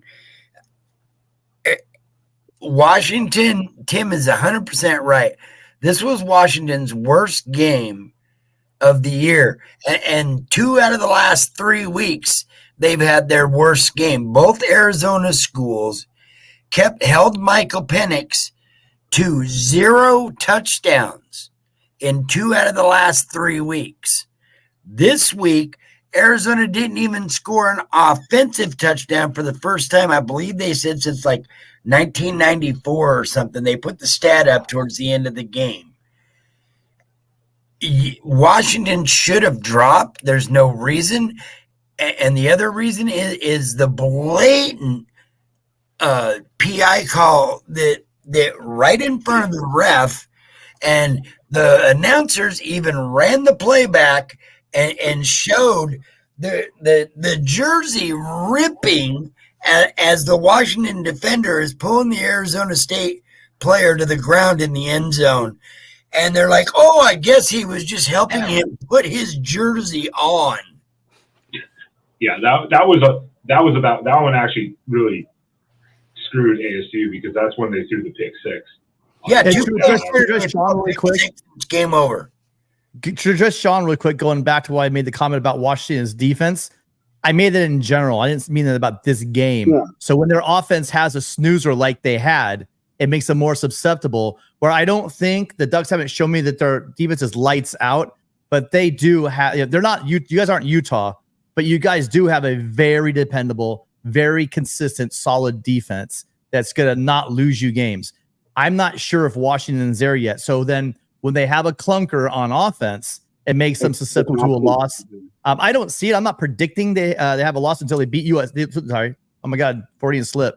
Until they play USC? I think he said until we beat USC. I think that's what he said. Please, somebody make a meme of this. I am far less confident about that game. The one thing I thought we had going for us against Washington at home, that was it. We're not playing at Husky Stadium. But the more and more I look at our secondary, and the more and more I just keep watching, I've been saying this for a couple of years now, McMillan and Polk and God, I was messing his name up. Ondonze, right? Those 3 guys are better than anybody in the country, and you just look at the size of them and their speed. And I don't really. It's going to take a actually perfect game from USC, which USC has been having issues all over the place. But one of the biggest things is their discipline is really bad, and just we saw that on that last drive for Utah with the roughing the passer, which just when you're talking about every yard counts on a last second field goal, you give them 15 yards on a late hit on the quarterback. That's just undisciplined. So what do you think about that hit? Because I know a lot of people said that was a crap call, but I was like, no, that was the right call. He launched and he hit the face mask. Yeah, you hit him high. It was not targeting. I'll argue anyone here about targeting because face mask to me is not targeting. They was a personal foul. Player. Technically, the rule is any contact to a defensive player above the shoulder is targeting, but it wasn't like he was trying to make that. He literally jumped up, tried to block the ball, and they went face mask to face mask with him. It was definitely roughing the passer. I was surprised it was. I was surprised they made it targeting, but I definitely saw the roughing pass because you've seen lesser calls called roughing the passer. Oh yeah, so it was roughing the pass. I mean, I have no problem with the call. It was undisciplined. Either way, it was 15 yards regardless. But the targeting was a little weird to me because he didn't, aggressively launch at him. But earlier in the game, I think it was in the fourth quarter as well. He had a similar play on a third down when they were forced to punt, where kind of got there a bit late. But there was no helmet to helmet or face mask to face mask in this case situation. Just undisciplined. SC had a bunch of undisciplined penalties in that game, go along with a lot of crap. We talk about pass interference calls. A guy in the crowd. I was sitting there. I watched that on the end of the first half. It was absolutely a horrible pass interference call. But at the end of the day, SC played undisciplined. They let the pig farmer look like Vince Young, and they lost the game. Well, we were moving on to the weekly games. So Tim, you're already on this.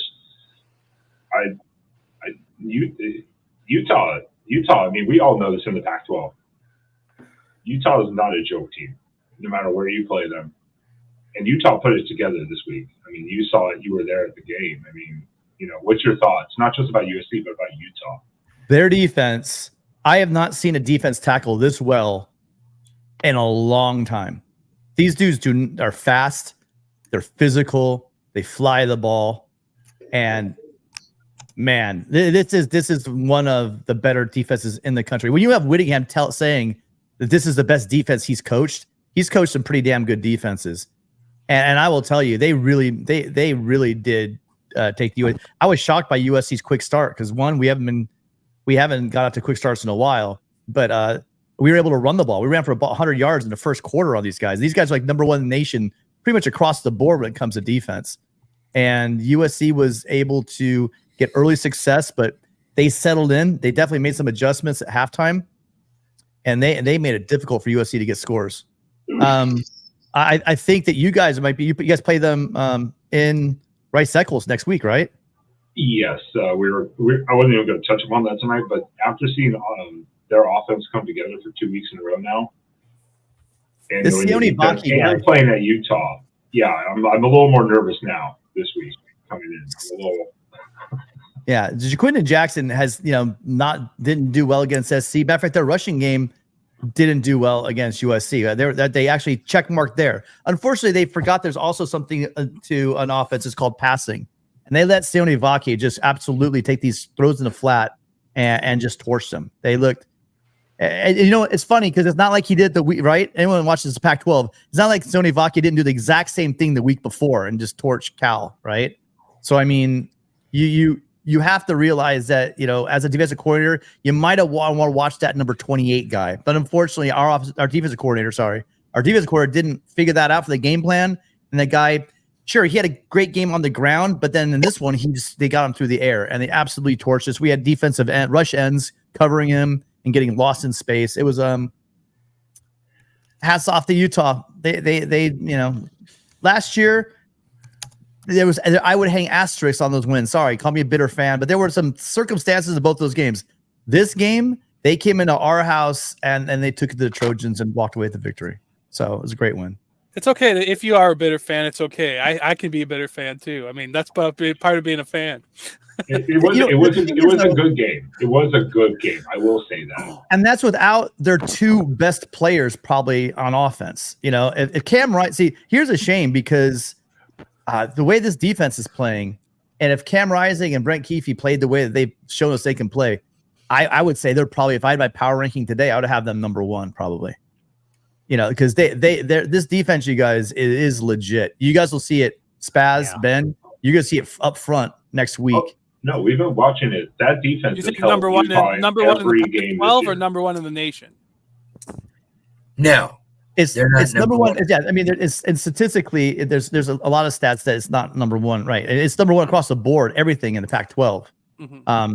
Up against nationally, it's probably, I don't know, but they're up there. They're not number Yeah, one. they're. nationally. I believe they were up to like number 8 or 9 or something. But that defense But then has held again, the Utah in Pac-12 every is like game. loaded with the best, like some of the best offensive teams. Well, that's what that's what I was gonna say. You could be number one in some conferences and not be that great, but if you're a number one defense in the Pac-12, and you're putting up like national numbers, you're absolutely your defense is tested, far more than you'd be tested in some of the other conferences. So yeah, if you're in the top 15 For the Big Ten in the West. nationally, which I believe they are, then you're doing something special. Well, yeah, and again, remember they played Florida on the road at Baylor, which again, Baylor is not great. Florida's not that great, but I mean, they held both those teams to like 10 points, 11 points. They held UCLA to 7 points. I mean, like they have held some bigger teams to like nothing. I mean, So, I don't think this would happen next Saturday, but if Florida was to upset, which that wouldn't happen, but if they were to upset Georgia and then we see like Utah winning out, think of the wonders that would do for Utah's resume. Oh, man. That would be pretty It's just a shame. The season was stolen from them before the season even started by losing their quality quarterback and an amazing tight end. So sucks for them. They'll do okay. Put it this way: they are 172nd ranked in offense, but they are 18th ranked in defense. We are number 1 ranked in yards per game and 27th on overall defense. They average 100 yards less a game than we do. Wow. That's pretty big right there. So what I have pulled up is... But hang on, wait, hit the brakes. Don't let that one go. Be careful, Spaz, because again, Sione Vaki just started playing the last 2 games. If you take his numbers... You got to really worry about. Yeah, he is a mismatch for any linebacker. He's a safety. He's a safety playing running back, and he's like 6'1", 215, and runs like you expect a wide receiver to run. Good luck. What people don't know, they just saw the very end of this last game for the first time, is we have one of those on defense that just mysteriously started playing this week that we've been waiting all year for, and he got a sack late in the game, and he's going to be the linebacker to watch. Mr. Justin Jacobs. All I'm going to say to you guys, good luck. I think you guys can do it. You have one of the better defenses, but man, that kid's tough. Yeah, that's what you worry about. You put somebody on their number 1 target, and you control the rest.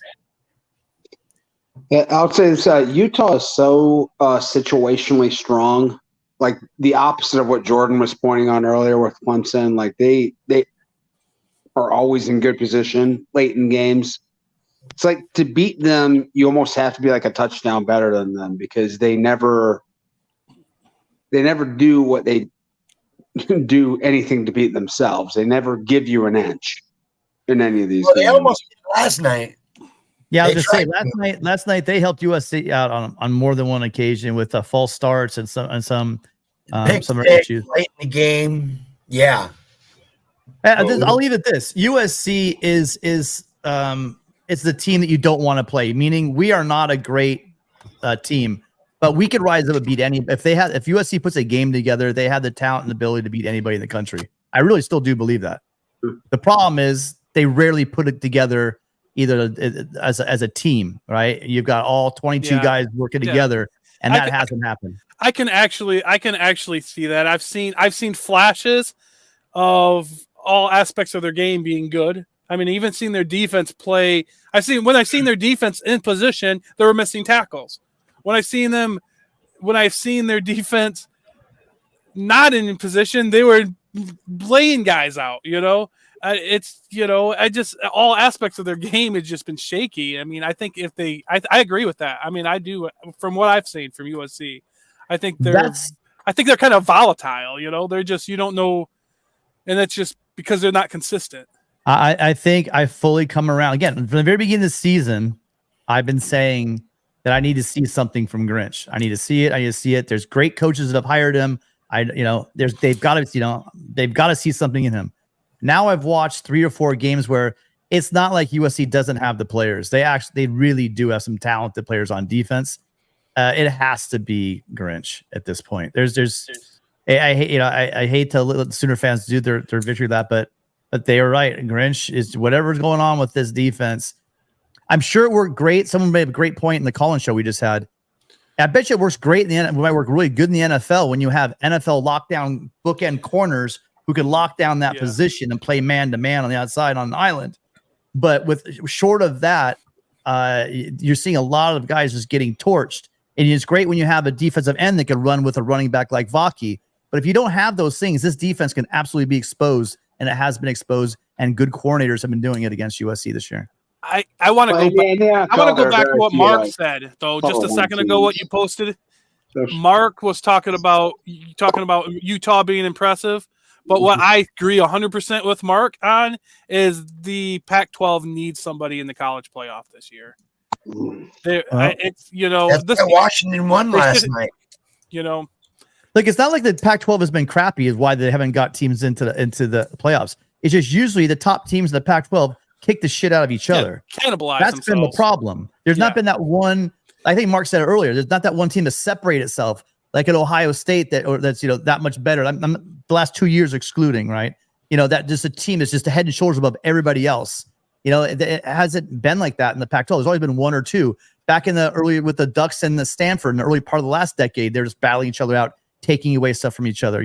Recently you had Washington in the mix and getting knocked out by good teams. It just seems like they haven't had that team they can win enough and have that one loss season to get themselves in. It's just usually but that's the problem. Yeah, and that's the problem. They're good on the top, so they beat each other, and and it's hard to differentiate. But man, they're one of these teams could be a national championship caliber team. Well, Mark, it's just, which one is Mark, this is unacceptable commentary from you, Mark. Unacceptable. The reason the Pac-12 has cannibalized itself over the years lately is because unlike Ohio State and others, Michigan, Penn State, the Big Ten, they don't hire play cupcakes for 10 weeks out of the 12 weeks of their regular season. Well, what are you talking about? Let's roll this back. We played cupcakes 2 years. We were playing teams like Notre Dame, and big games all the rest of our whole history. We just played Washington a couple years ago. We cannibalized ourselves every year because we don't pick like Alabama and play Charlotte in week 10. Okay, that is true. That is true. But Mark is just trying to 12 guys right now. I seem to recall. I seem to recall a lot of Portland States and Eastern Washingtons on your schedules up there. So but not the first 10 weeks of the schedule. Oh, come on. You can say it this last couple years, but also you can't say because Penn State, Michigan, and Ohio State have been some of the better teams. So we have the toughest division. One of the toughest divisions. Mark, we don't talk about that year, Mark. We don't talk about that year. You shush. I can't time you out, Mark, because you're the control of the channel. And by the way, right, Mark, you seriously are cherry picking one season. I know. I don't know what's going on with Mark tonight. And by the way, in 2021, didn't your Ducks walk into the shoe and beat them, go just running the ball left and right? I'm pretty Yeah. sure To the left. No, to the left. It was to the left. It was to the Three left. times. It was- To the left over and over again. You guys, Beyonce. that was in Yeah, they Columbus. went Beyonce on us. Yeah. I think that was in Columbus. Yeah, it just one was. left. It was. It absolutely was. I want Mark to hop in here. That was a Kerry Combs defense. We don't talk about those things. Mark is on a rage right now. He's I just mean, he's constantly spamming. posting the same thing. He's on a rage tonight. I know what's going on. Well, I remember one of those years where, and this wasn't the top teams came place. I think there was one year where Oregon, they were probably had a good chance playing for national championship. They went down to Tucson and a terrible Arizona just dog walked you. Arizona State, Yes. That was your Dennis Dixon got his leg broke in Arizona. Thank you. Well, no, that was Arizona State. That was Arizona State 2019 for the Rose Bowl. 2019. Holy crap! I was thinking more like Finally done it. It wasn't 2019, Ben.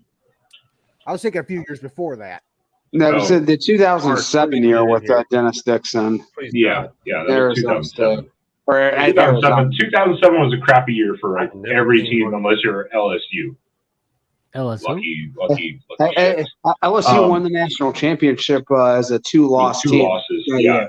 Yes. I think in 10 years we haven't had a two-loss team make a 4-team playoff, and yet they got to and won a two-team playoff. In a two-team, yeah. So we've covered that. We've covered USC, Utah. Jackson, you have Matt Zemek's here. Tweet. Cover this really quickly, and then let's talk about our teams real quick, and then we're going to wrap it up. Yes, I wanted to go over on Matt Zemek's proposal on what USC should do. Now, he says that Lincoln Riley has to fire not just Alex Grinch, but also strength and conditioning coach Benny Wiley, whose program simply isn't producing tough players, in marked contrast to Utah, whose strength program is elite, maximizes the talent of lower-ranked recruits. What is your take on that statement? And for those who want to read the article on Trojan's Wire from Matt Zemek, I have that on the chat. Matt's been on this for a while. He's been on Benny Wiley since the beginning of the season because he had some sources from Oklahoma that were explaining that they got rid of Schmidt there as their strength and conditioning coach, and they said that on the line and everywhere, the team just became soft, and there was a culture that was soft. When he came in 2022, he was talking about a culture change, and one of the biggest things he was saying is he needed to begin a culture of winning at USC because, quite frankly, there was not a winning culture. One of the biggest problems with the Helton era was just simply we were being called soft not by the fans, literally on the sidelines, opposing players yelling out soft to the SC team. And at one point, in 1 year, it actually cost them because SC was up and they actually got the guy jawed back to the sideline. The ref threw a flag, gave their team a first down, and cost USC a game.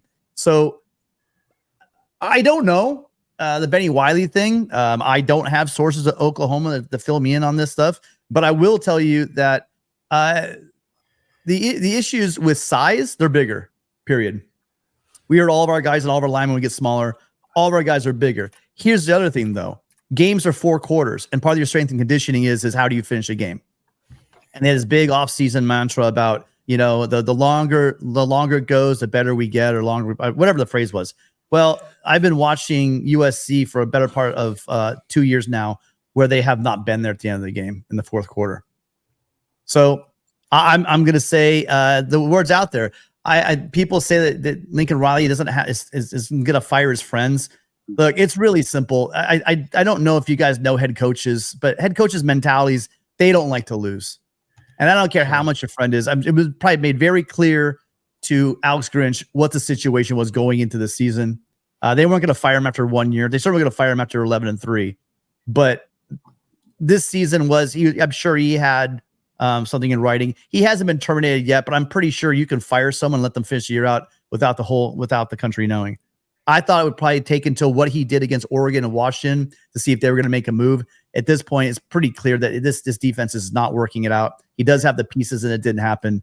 So my guess is he's gone, and then I'm sure, unfortunately, because they do get a defensive coordinator, you know there's going to be a huge staff mix-up. That means that a lot of the guys, like I really like Sean Newell on the defensive line. That guy's amazing, and I like Williams as a cornerback coach. But there is going to be some change, whether it be Odom and a couple of other guys, the linebacker guys. I don't know. Manning, there's question marks there. But I do know that defensive coordinator is coming. So all you guys, remember, you just want to keep Helton. Just keep Helton, all you Pac-12 guys. Well, guess what? Now we're going to be getting a new defensive coordinator. And there's some really good defensive coordinator names out there, and more might become available. So enjoy watching USC with a very good defensive coordinator. I think that's what's coming next. We will enjoy watching that defense. I hope not. God, I hope not.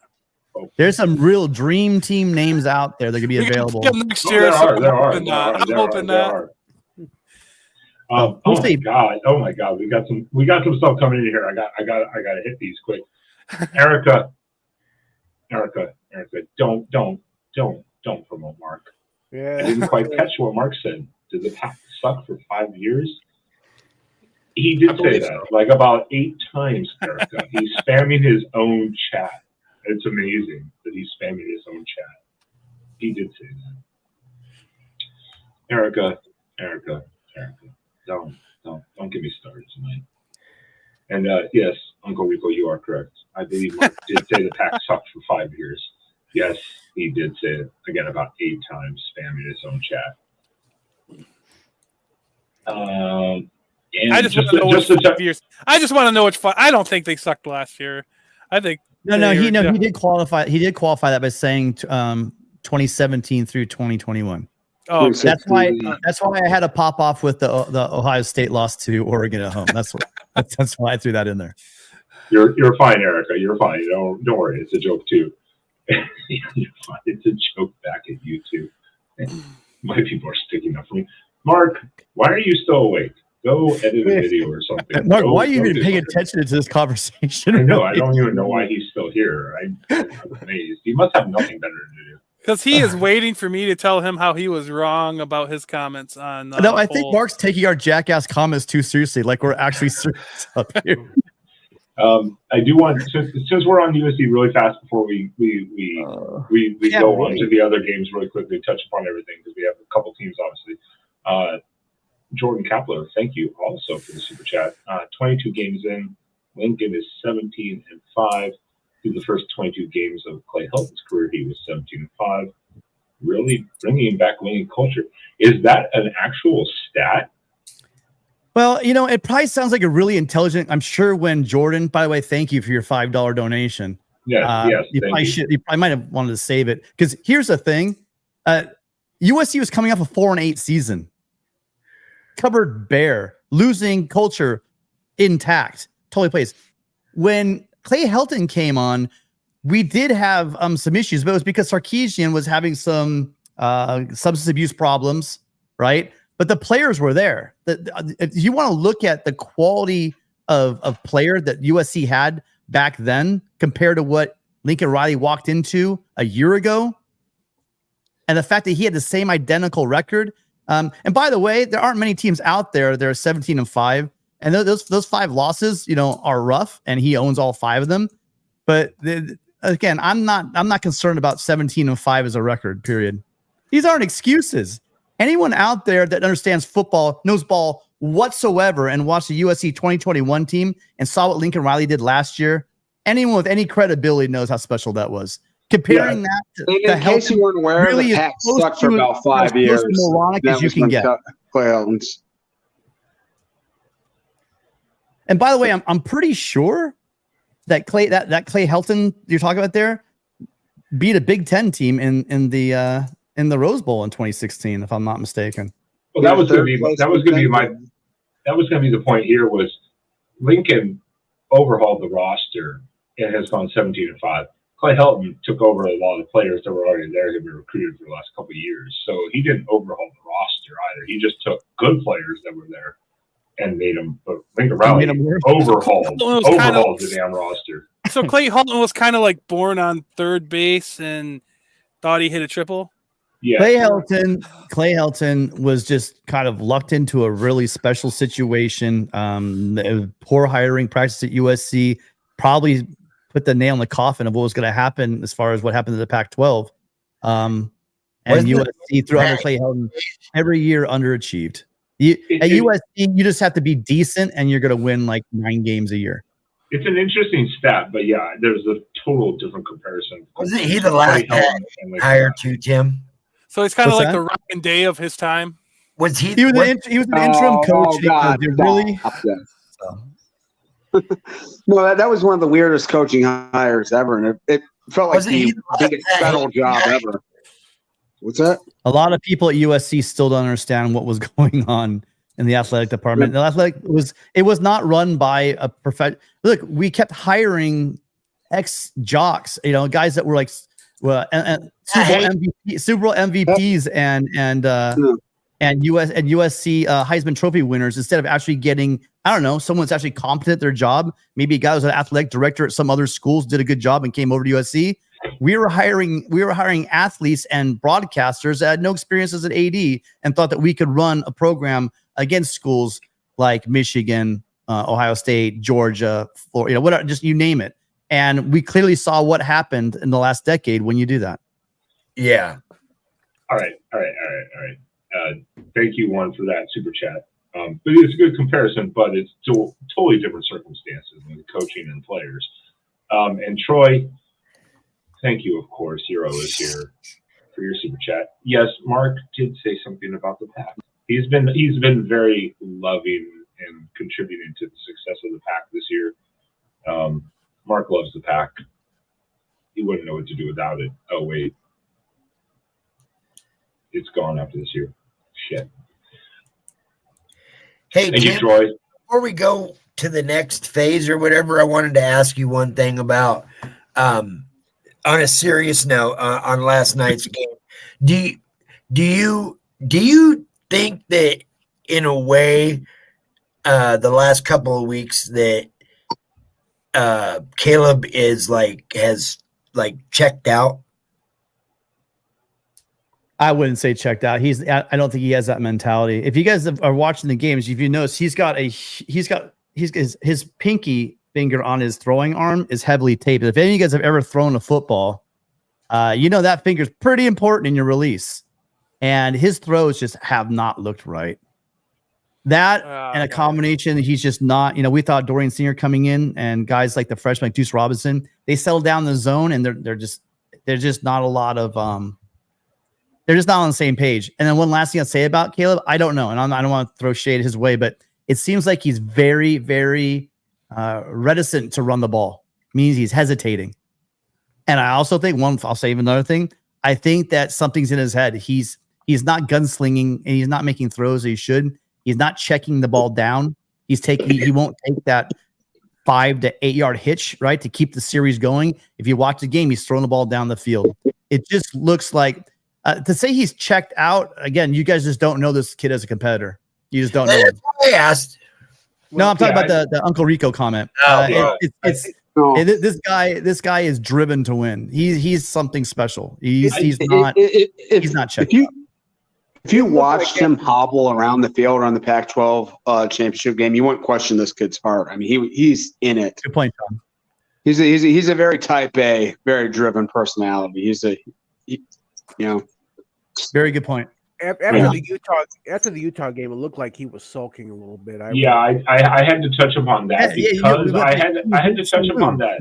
I know I had to touch upon that though because it's not a good look. It's not a good look when you're on the sideline, like kind of sad, pouty. You don't even go talk to the Utah. But hang on, Ben. What do fans say when the kid's dancing and laughing after a game? What do they say? Oh yeah. Oh, he's not taking it seriously.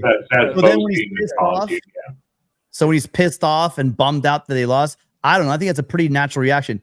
It's not like he's bitching and whining and throwing tantrums. He's any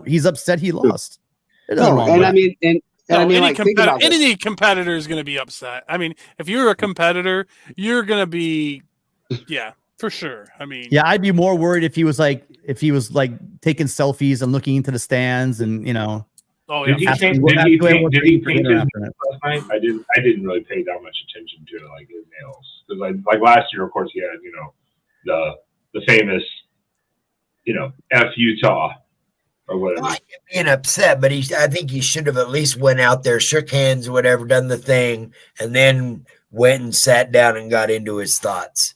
I think that's what people are saying.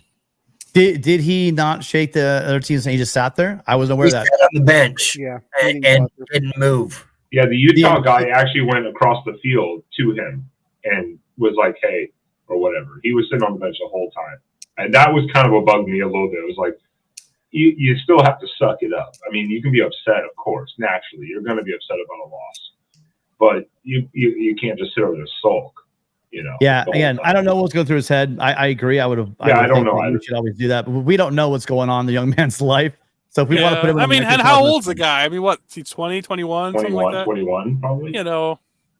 Yes, sportsmanship. You should get up there and shake hands, etc. Yada. Also, I bet you he knows a bunch of guys on that team. And also, you guys, hold on. There's bad blood between these two teams. Yes, there is. And a lot of comments, hold on, you guys, and a lot of comments were made about Caleb and his fingernails, etc.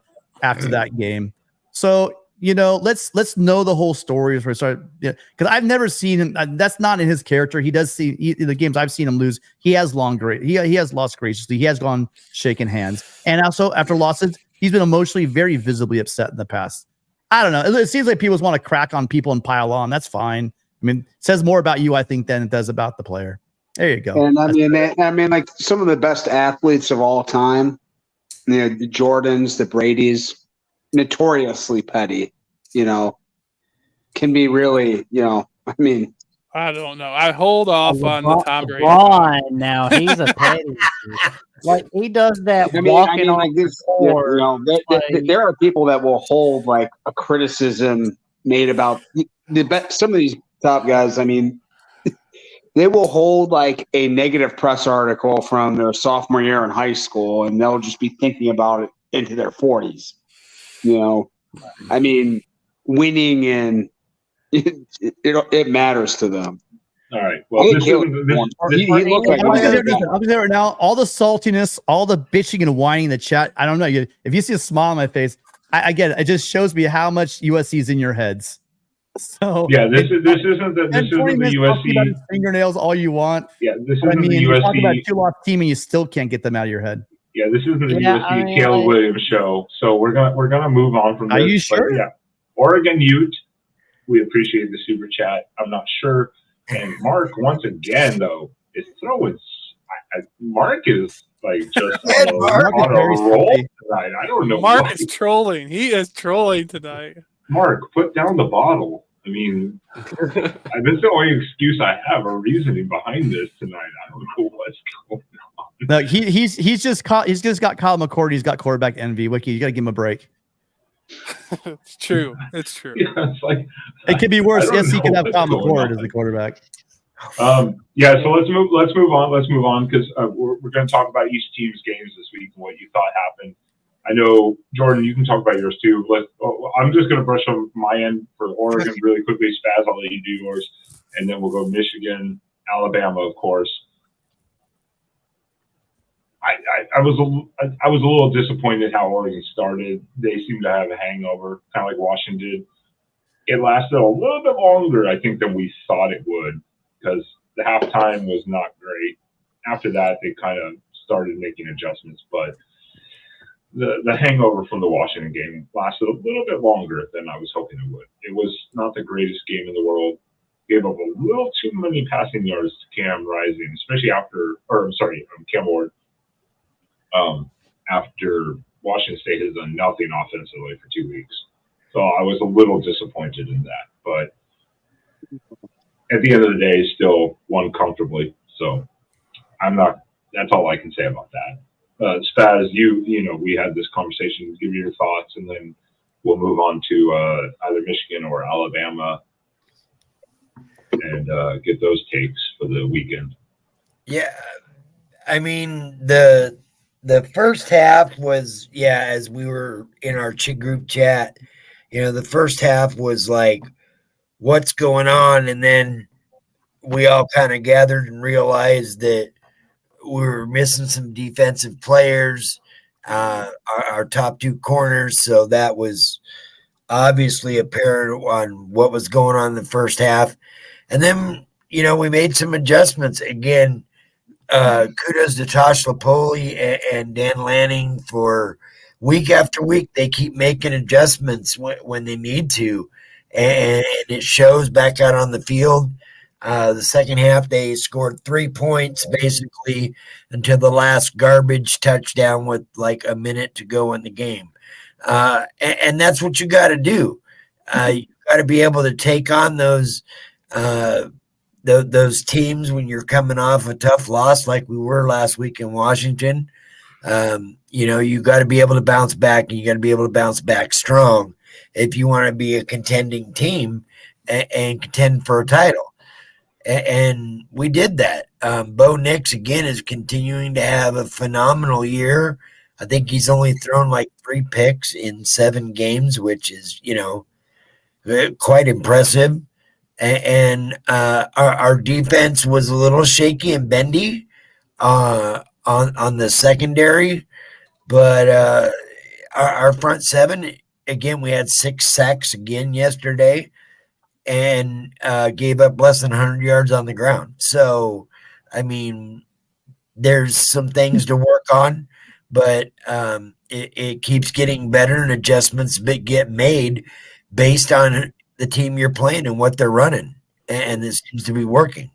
That's the one thing I will say, and Tim said it too, is I will agree with that. The one thing I've been most impressed with that we got tired of for years, like about 3 or 4 years especially, this year especially, we're seeing a lot of halftime adjustments, especially on the defense, which is shocking to boy.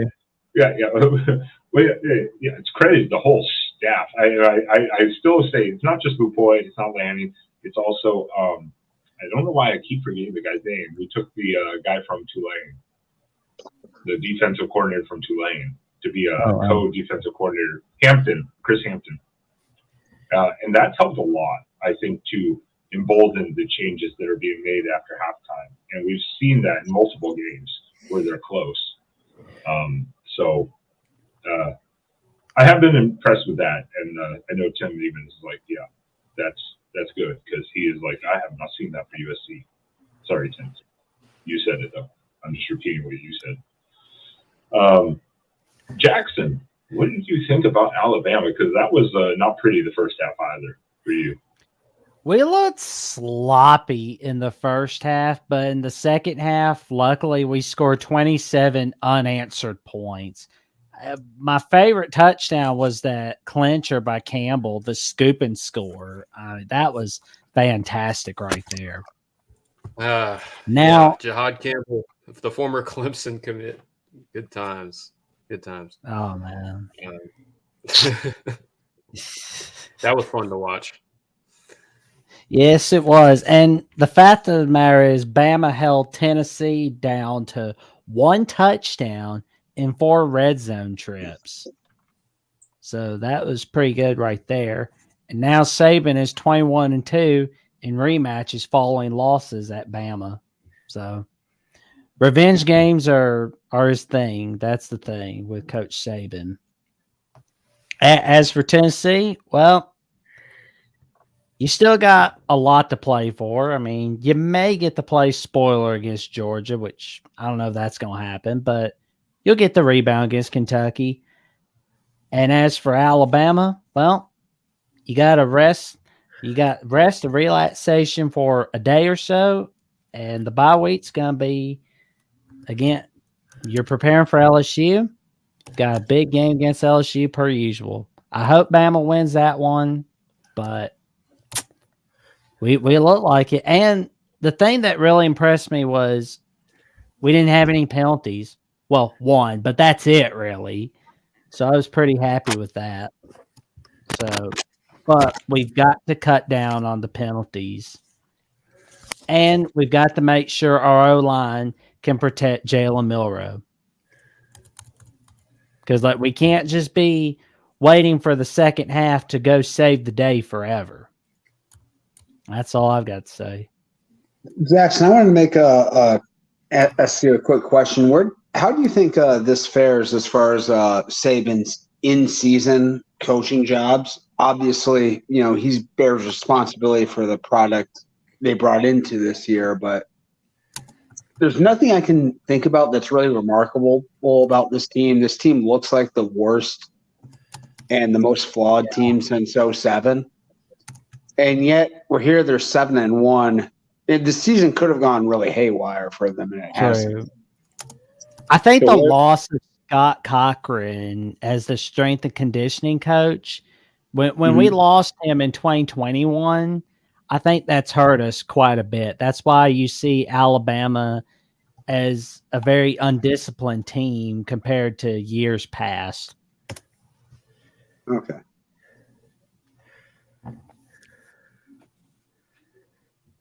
Where did everyone go? Okay. Ben 2, what's your take on this week? Oh, I mean, it was a beating. I mean, what else can you say?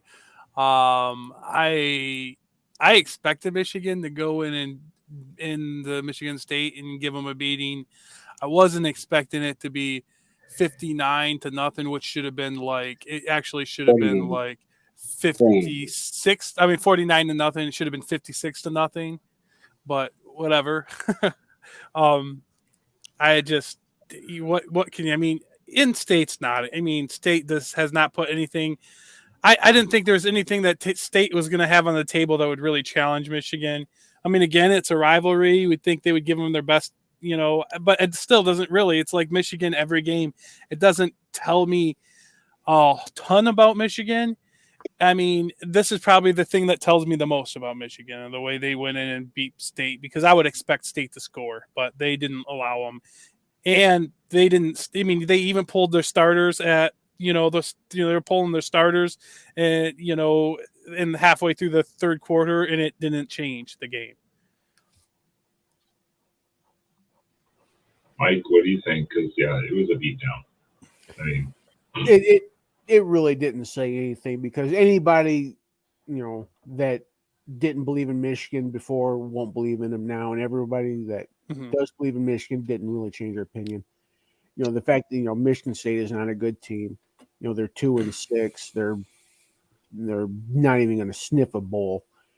But I mean, it doesn't really matter. Yeah, we beat them. This was a road conference game that ended up being a shutout, 49-0. But the people that say you haven't played anybody, they're still going to say you haven't played anybody because they don't watch the games. I mean, I don't care who you are. If you're beating teams consistently by 35, 40 points with your starters not playing a minute in the fourth quarter, they don't have to be the Oregons and the Georgias and the Florida States and the Texas to be impressive games. Doing that to just any Power 5 team or any even remotely decent Group of 5 team is impressive. And if you're not a believer, then I don't really have any use for you. You just don't know football. It's just that simple. I agree with what you say, Mike. I mean, I didn't mean to sound like I don't think Michigan's a great team. What I'm saying is, I want to see how. I mean, I do want to see how they react when they're tested against a tough team. Oh, don't we all? Yeah, but but I do not think that it's gonna. I don't think they're gonna fail. I don't think. I think I think playing Penn State, they are gonna show up and they're gonna show up good. I don't think it's gonna be. I think they're the favorite in the Big Ten, and I think to me, I think they're the favorite in the nation. But you will. I mean, time has to show. That's all I'm saying. I didn't mean to sound like I was. No, that wasn't directed at you. I mean, there's a lot of people that are going to say, you haven't played anybody. You haven't played anybody. Doesn't matter if you're beating them by 6 touchdowns. You haven't played anybody. You haven't played anybody. Shut up. Anybody out there like that, just shut up. You clearly don't know Michigan. You don't watch their football. You don't pay attention. And we, like I said, we're not beating top teams by 50. But you know what? When I see Georgia go to Auburn and it's a tie game in the halfway through the fourth quarter. When I see them playing against South Carolina in Athens and it's a 10-point win. It was right after North Carolina beat the absolute crap out of South Carolina. This was not a good South Carolina, I'm seeing Georgia have absolutely no reason. They struggle with Vanderbilt too. I mean, not struggle, but it was a competitive game. Game, yeah, and it was on the road. It was an awful team, yeah. But it just but the bottom line is this week didn't change anything. Just like we have a bye week, and then we're going to play Purdue, which is another bottom feeder team. I hope Michael Hogg's not here, but they're another terrible team. I'm sorry. And then they're a Power 5 team. I mean, they have a realistic chance of beating teams, but they're just not great. You're not. They're not. Are they top 50? Maybe not even top 50. No, they're probably the second worst team in the West. Would be my guess. Yeah. I think they're right above Northwestern. Well, they beat the crap out of Illinois. They beat them. Illinois really bad. Illinois just beat Maryland.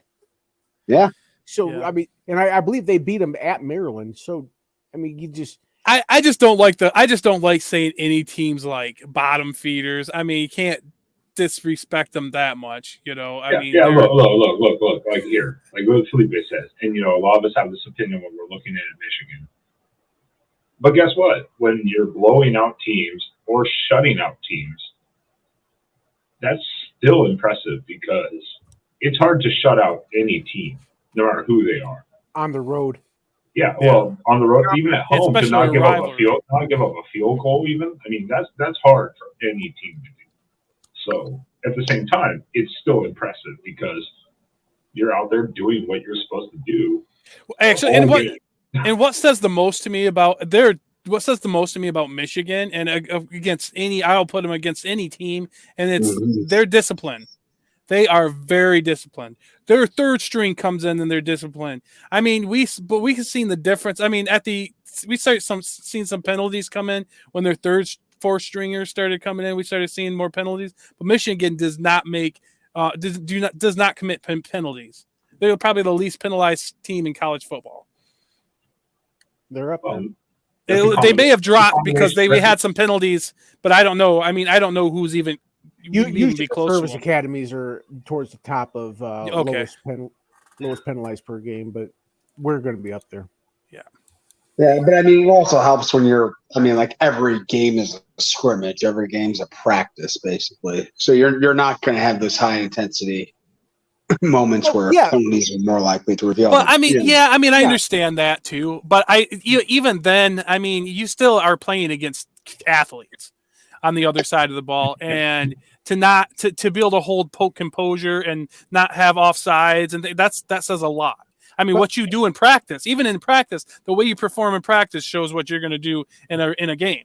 Hey, Mike Ford, do you want to really quickly repeat what you just said about Purdue? And not exactly, no. Well, what I'm saying is, I mean, there are multiple, undefeated teams, but you can't say that. Like I said, Georgia, like I said, it was a tie game halfway through the fourth quarter with Auburn. They barely beat South Carolina. Boston College was a penalty away from beating Florida State.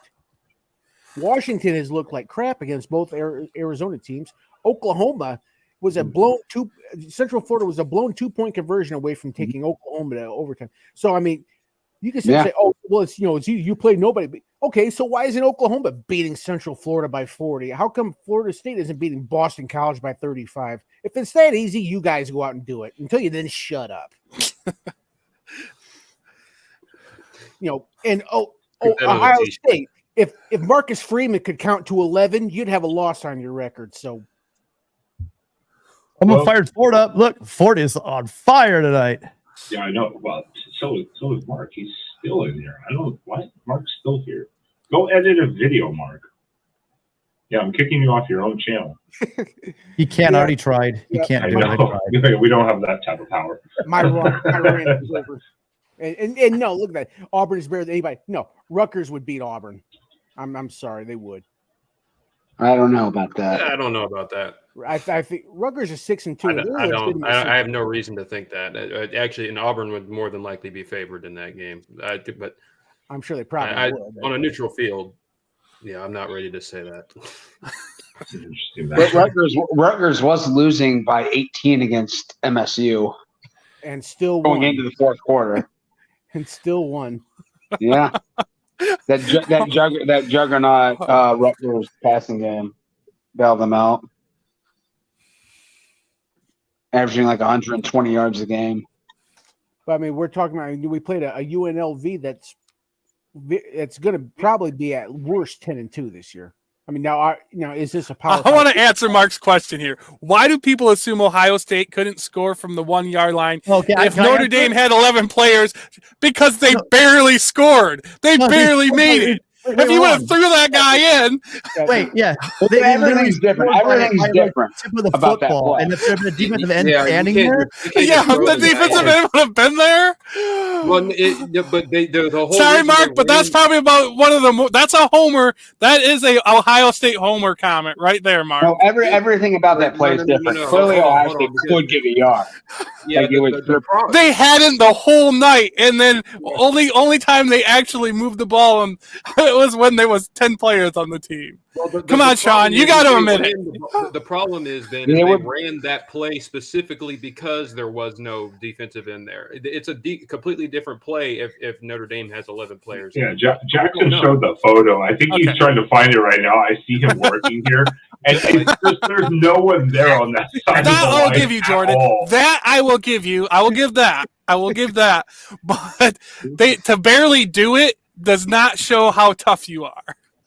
Yeah, it was. And I'm pretty sure they said it was a. It's not the time where you go out and you call out Lou Holtz about how tough your team is. Hey, listen, you've seen that offensive line for Ohio State. There's no doubt they get in for a touchdown. You want to lay down up there?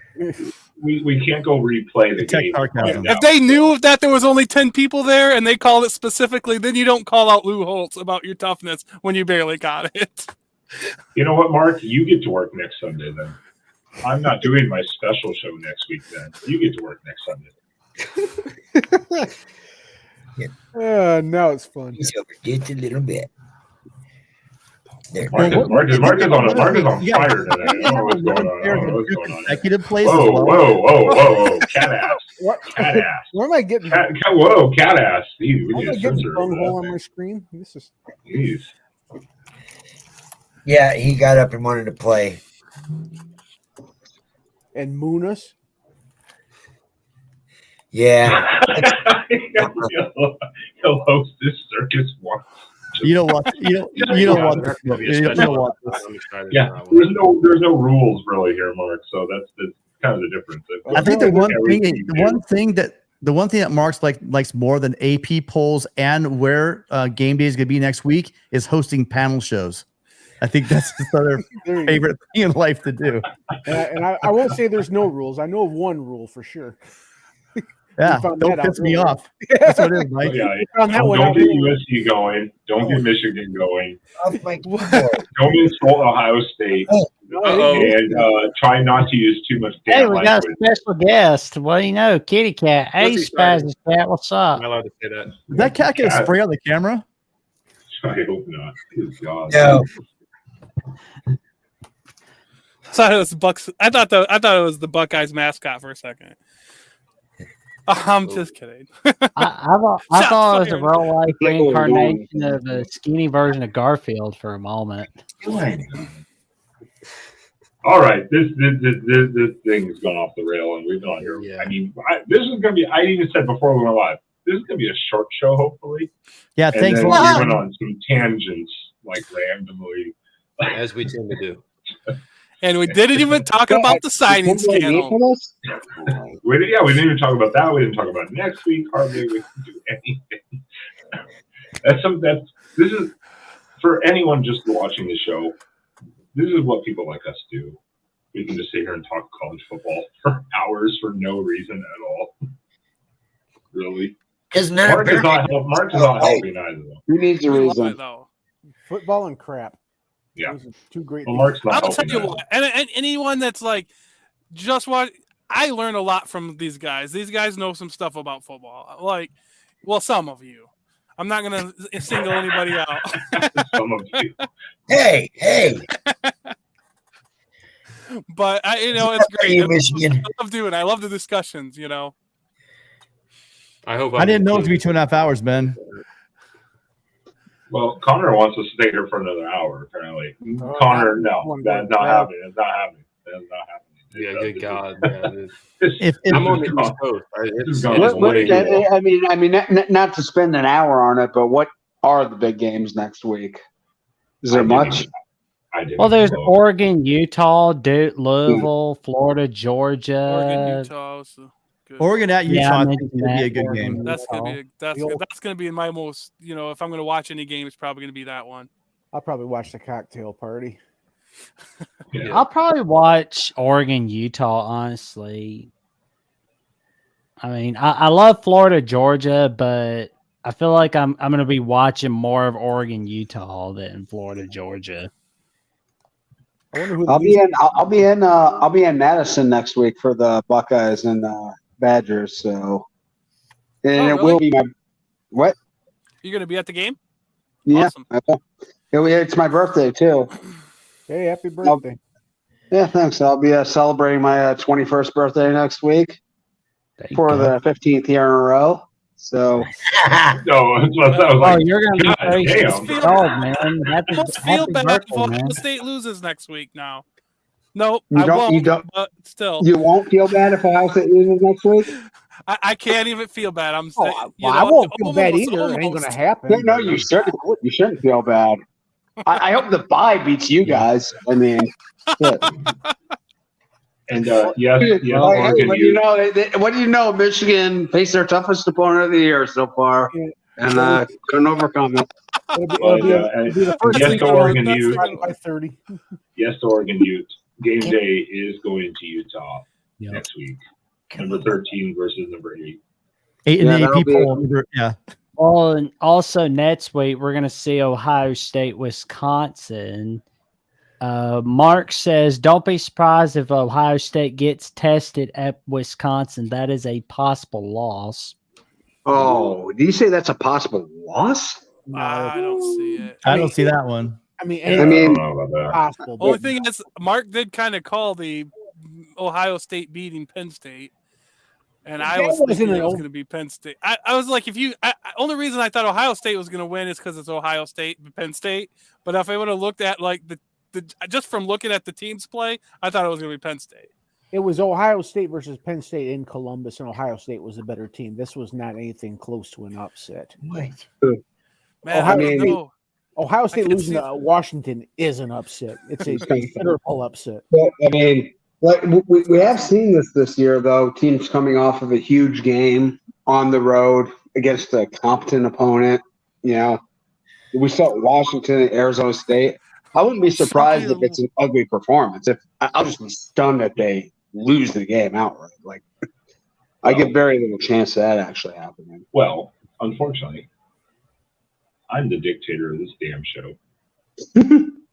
So, Mark, you can stop all of your comments right now. We are going to end this thing on a high note. Next week's going to be full of great games, everyone. I'm sure there's going to be many more upsets, if you want to call them upsets. It depends on how you look at things. But next week's going to be another fun game. But this is the mid-season review. We didn't even get to the topic of the show of what the teams need to fix. We didn't even get to that. I mean, we've been arguing We for did. over 2.5. Not really. We didn't guys really went not touch upon. backstage. We're not doing it now. We're not doing it now. We are closing this. We are closing this shit down. Because Mark is doing something in the chat. I don't know why. He is. I don't know what's going on over there. So everyone, once again, please just quickly, really quickly, like in 5 seconds or less. Well, 10 seconds. Promote yourselves and where you're going to be. Tim, go quickly.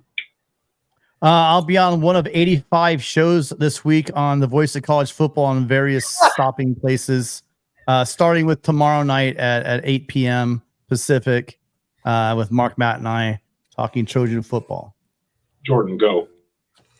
Yeah, find me Thursday, 7 p.m. on the All In Show on the Clemson Voice of College Football channel with me and Tiger Paul Craven. Come check us out. Love to have other fans on there. So it's always a good time. We had 300 people in our post-game show yesterday, so that was a lot of fun. Thank you guys for tuning in. Mike Ford, skip. Jackson, go.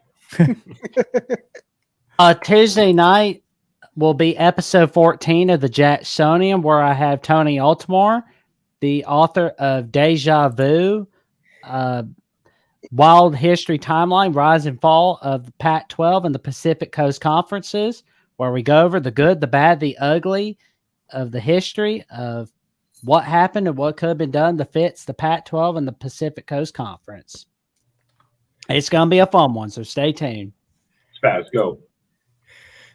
Find me Tuesdays, Oregon Live with Ben and Derek, and Saturdays, the post-game show, again with Ben and Derek and Sean. And 47 degrees, 50% chance of rain on Saturday in Salt Lake. Go O. Lesser Ben, go. Path. Go ahead. Sean, you can. I'm good. You guys just find me here. That's it. I'll be taking a break next week, too. Okay, so I'm Sean. Don't have a lot of socials to report on, but find me on during the Big 12, Pac-12 shows. You'll see me around these lands. Yeah. If you see me at the Sylvie Friday or Saturday night, don't be shy about approaching me and buying me a birthday drink. I won't turn it down. Mike Ford, last chance. Nothing. Have a good night. All right, skip. All right, yeah. I'm Ben. I'm exploring with Ben and Sam. Find us here on YouTube, exploring with Ben and Sam. Also find me with Spaz, and Derek, and the Sean guys on the post game for Oregon Ducks, as well as the Tuesday night shows weekly, and right here every Sunday night for the After Dark show. And next week we might have a special edition of the After Dark show, which I will be discussing in the backstage after this to see if everyone's on board with it. So tell the chat, including Mark, why he's chatting on his own channel again is just bizarre to me tonight. We appreciate you tuning in and dropping all your comments and questions, especially all the super chats. Greatly appreciated for the channel. Make sure on your way out, please do hit that like button if you haven't. It helps promote the channel a lot, helps spread the show around. Consider subscribing. You'll find all your teams available for coverage here on the Voice of College Football. And gentlemen, after the longest show on record for the College Football After Dark, at 2 hours and 41 minutes and 30 seconds, I appreciate your time. So does Mark, I think. Cool blue. Mark wants his cheeseburger. You need to buy me my damn cheeseburger. You need to get my damn cheeseburger. I want my cheeseburger.